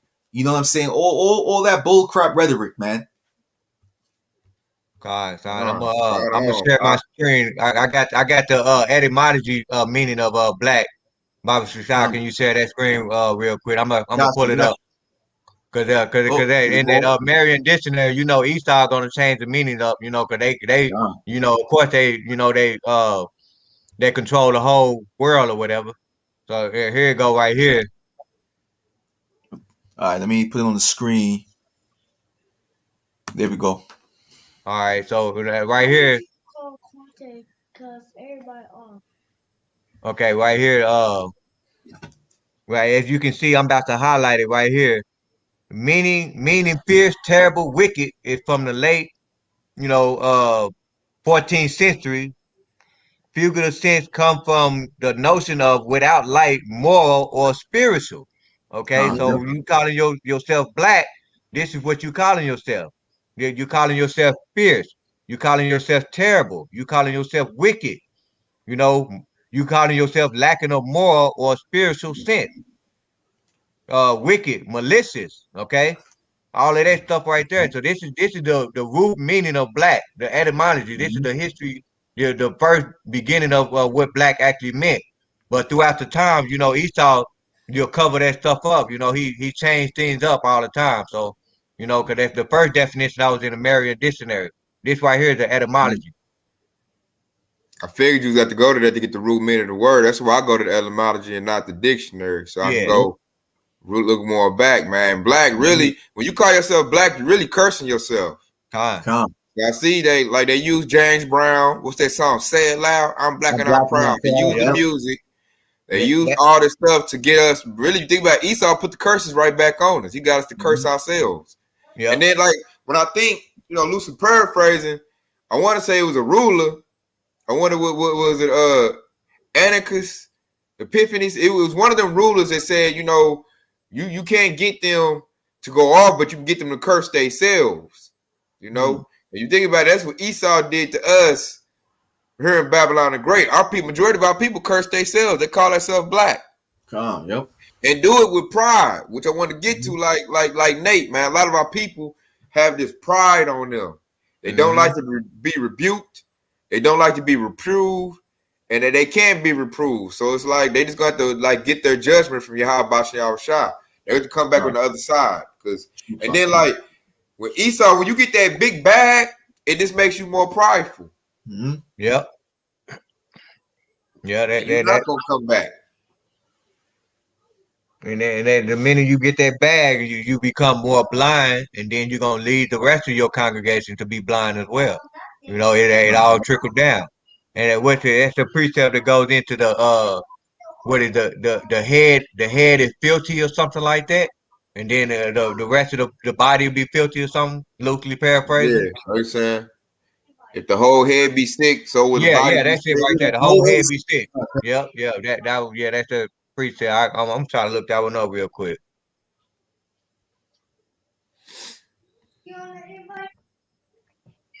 Like I said, that's why this thing starts in your mind, because your mind is that door. That's that gateway for Yahweh Shah to sup with you. So if I can get to your mind and get you to call yourself black, get you to curse yourself, and give you a false philosophy, I pretty much got you. Like the precept bring out, once your mind is gone, the body's gonna follow the mind.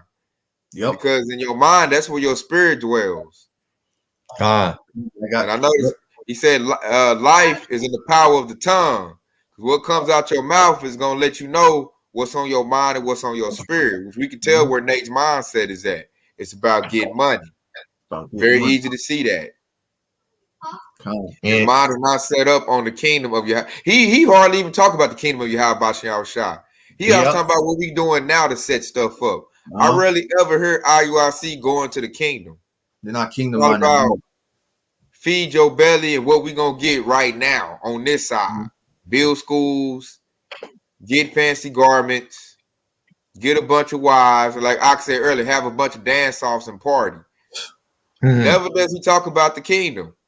Never do they prophesy about the kingdom. I rarely ever heard. Yeah, and I got that precept what I just loosely paraphrased, man. This is Isaiah chapter 1. I'm gonna start at verse 4. It says a sinful nation, a people laden with iniquity, a seed of evildoers, children that are corrupters. They have forsaken the Lord, Yahweh Shai. They have provoked the Holy One of Israel unto anger. They are gone away backward. Why should you be stricken any more? You will revolt more and more. The whole head is sick, and the whole heart faint. And that's basically because Nate is the head, and so the whole heart, back to his congregation, is the heart is sick. Okay, they're gonna continue to be sick as long as you keep following IUIC. You got to come out of there, and that's why when you come back to the true words of Yahweh Shai, then you're gonna be unsick. Then the words are gonna heal you. You know that living water.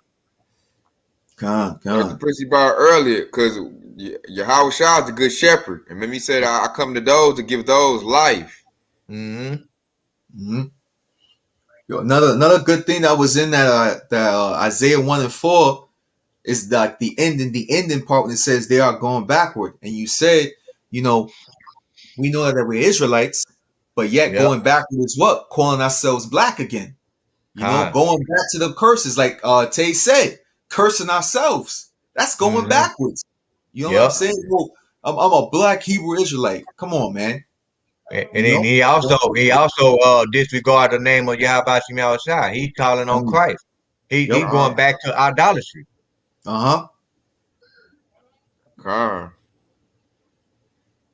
Yeah. And what So make him yeah, look man. bad, he used to teach the names. Yep. Yeah. So he knows the truth. So he preaches lies on purpose to get the bread. To me, that's a capital offense right there. Mm-hmm. Matter of fact, man, what's that? The Lord is a jealous. That's another reason why uh the Lord is gonna get him, man. Because Mm-hmm. if you read Exodus chapter 34, that's in the law. Let me pull it up real quick. Exodus 34 and verse 14, and it says, "For thou shalt worship no other God, for the Lord Yahweh Shai, whose name is a jealous power." Huh. Okay, and that's talk about when you calling on Christ, when you calling on Jesus Christ, you're calling on another God, that is idolatry. And the Mm-hmm. Lord Yahweh Shai, he just said it. He is a jealous power. So when he get jealous, and when you move a man, just like that the precept said, when a man moves to jealousy, his wrath can't be kindled or something like that, loosely Nah, yeah. paraphrasing. That's how the Lord Yahweh Shai feel when you Yep. calling on other gods. Con. John, I got one in John 15, verse 23, man, because you just said it, Bayan. You said that he doesn't even reverence Yahweh Shai Mashiach. He says Christ, Hmm. right? So Yeah. it says, John 15 and 23 says, this is Yahweh Shai's words. He that hateth me, hateth my Father also. So if Uh, you're not reverencing Yahweh Shai Mashiach, that means you're against Yahweh himself as well. You know what I'm saying? You're making yourself an enemy of Yahweh. That's all to it, man. yeah, man. And you know that what to think make me think about how he trying to enter in some other way. What's that? Yep. What's that? Yeah. A thief and a robber. Yeah. It's the same as the thief and the robber. Yep, that's it. That loosely paraphrase. Let me see if I can get that. Because that's beautiful. It says thief Yeah, and a cause robber. and cause Yahweh Shah also said, I Yeah. believe that was in the book of Matthew where he said, no man may come to the Father but by me. Mm-hmm. Okay. So when you calling him Jesus Christ, you're not calling his name. So you calling on Yahweh Shai. You supposed to call on Yahweh Shai. Okay, that's how you get to the Father, is through him. And the fact that you calling on Christ, which is idolatry, okay, which is another precept that said that the other guy would do nothing for you or something like that in the Mm-hmm. Apocrypha. Like, I mean, it's so many scriptures that we going into that just Ah, cutting Nate in that whole video, man. Yeah, he gonna get that. Depart from me, I never knew you. I never knew Con, you. yep, Come on. yep. Yep. I got that precept, Akim. John 10 and 1, and it says, Verily, verily, this is Yahweh Shai's words. Verily, Mm-hmm. verily, I say unto you, he that entereth not by the door unto the sheepfold, but climbeth up some other way. That means not going to the straight and narrow, not entering ye at the straight gate, but coming up some other way. The same is a thief and a robber. Right. See, and that's the same as a thief and a robber, right? Mhm. So you got Nate that claiming that he doing the work of the Lord Yahweh Shemi outside, and you clearly seen it in that video. You watch the end of that video, he building, he's using monetary gains, he's using the lost sheep money just to continue building Esau kingdom, Yep. and he claiming that this is the Lord's work. So he's trying to come up some other way by doing that. And you can't do that. You have to go through your how about your shot. And he's calling on Christ. It's just so many things that he's doing, which is proof, which it goes into him being a false prophet. And that's what he is. You know, and he's one of those good liars, just like the serpent. Okay, Yep. you know that double tongued lie.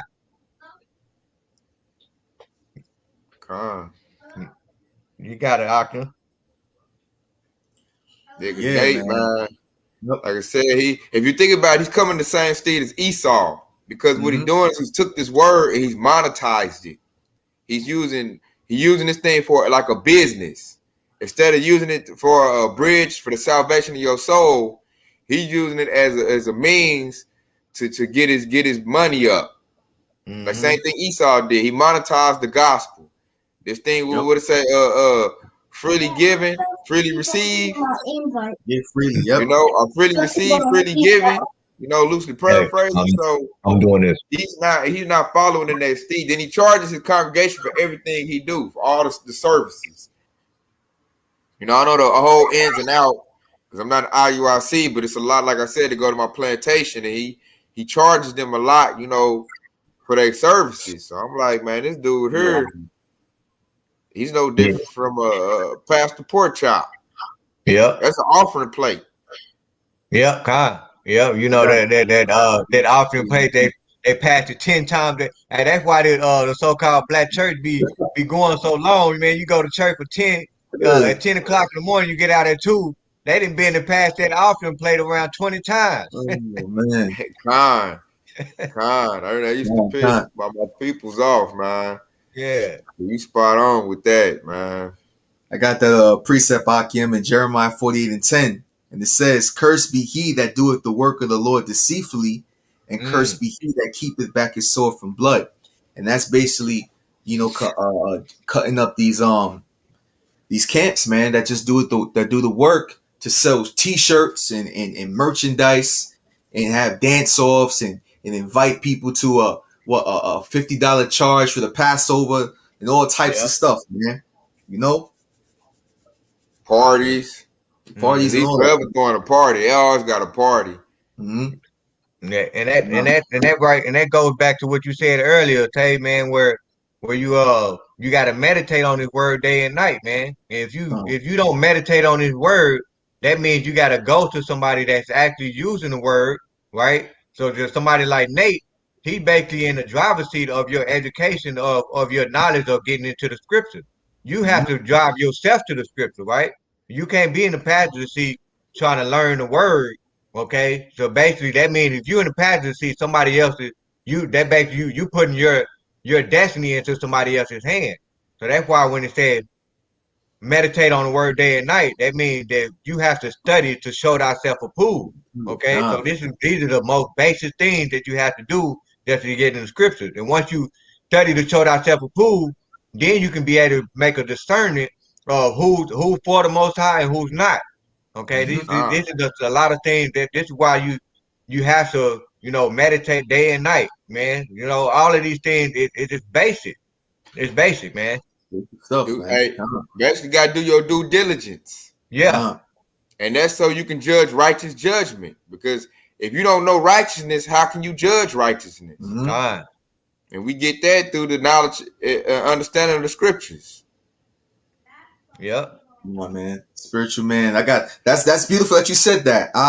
This is 1 Corinthians 2:15. But he that is spiritual, according to going to this word, judgeth all things. Yet he himself is judged of no man.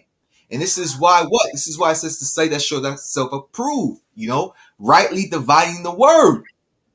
Because we're not supposed, you know, when we're in this truth, we're supposed to be on the dot, spot on, breaking down the scriptures in order to feed the sheep. We're not supposed to be just being double-minded, because that's going to cause us to be ashamed. That's going to cause us to be confounded. You know, then you're going to have, you know, the elders coming down on us, man. And we're not trying to have that. You know, this is why you said we got to sit and show ourselves approved and constantly meditate on the word. You know, and we just showed an example of rightly dividing the word. How do you rightly divide the word? You break the word down, just like a mechanic. Look, a mechanic will look at a car and they'd be like, okay, he'll pull a piece out, he'll break it apart. Okay, this is something wrong with that. You know, that it's the same thing. Now, when we broke that word down black, why we shouldn't be calling ourselves black. We looked up what the meaning of black means. We looked inside the word. We looked at the history of the word, the use of the word. That's how you rightly divide the word of the truth. Okay, so this is why you got to, man, just study, just constantly study, repent. All of those things is going to help save you and get back with the Lord Yahweh Shah. Come on. With the 2 hour mark. So any of Akim got some close out scriptures? We'll make this too long. Yeah, I Man, already Hey, the ran spirit, some man. other Hey, the stuff. spirit's on you, man. You just gotta do it. Yeah, this is like yeah, it's been 30 minutes. It's been 2 hours, man. yeah, We God, yeah, rolling, man. 'Cause, hey, they do. Hey, I like what Yahweh Shah is doing, because all these other camps, man, because the light is shining brighter and brighter, because our Lord and Savior Yahweh Shah is coming and shedding light. The word, like these dudes, it's getting so easy to see right through these dudes. I mean, real easy. I mean, it's getting clear. It's like he putting that eye salve in our eyes, man. The visions is coming in more clear, and they're waxing worse and worse. And it's getting plain to see, to where it's going to get to the point now. If you're in them other camps, when Jacob's Trouble roll out, that's your lot. You had all the proof all the time. You had the liberty, and you should see right through this dude by now. That's showing. If you still rolling with Nate and these other camps, you got the same spirit on you. God. Yo, we can close out with that precept on the comment board. That's beautiful. I see that right there. I saw it. Yeah, I saw that. that's it right there. That's it right there. See if I can click it on. God, that's it right there.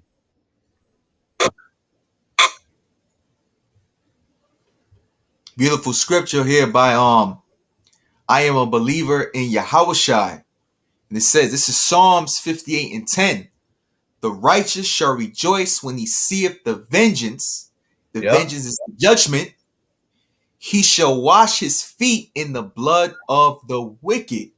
And we're going to what? We're going to have our feet on the necks of our enemies, especially in the kingdom.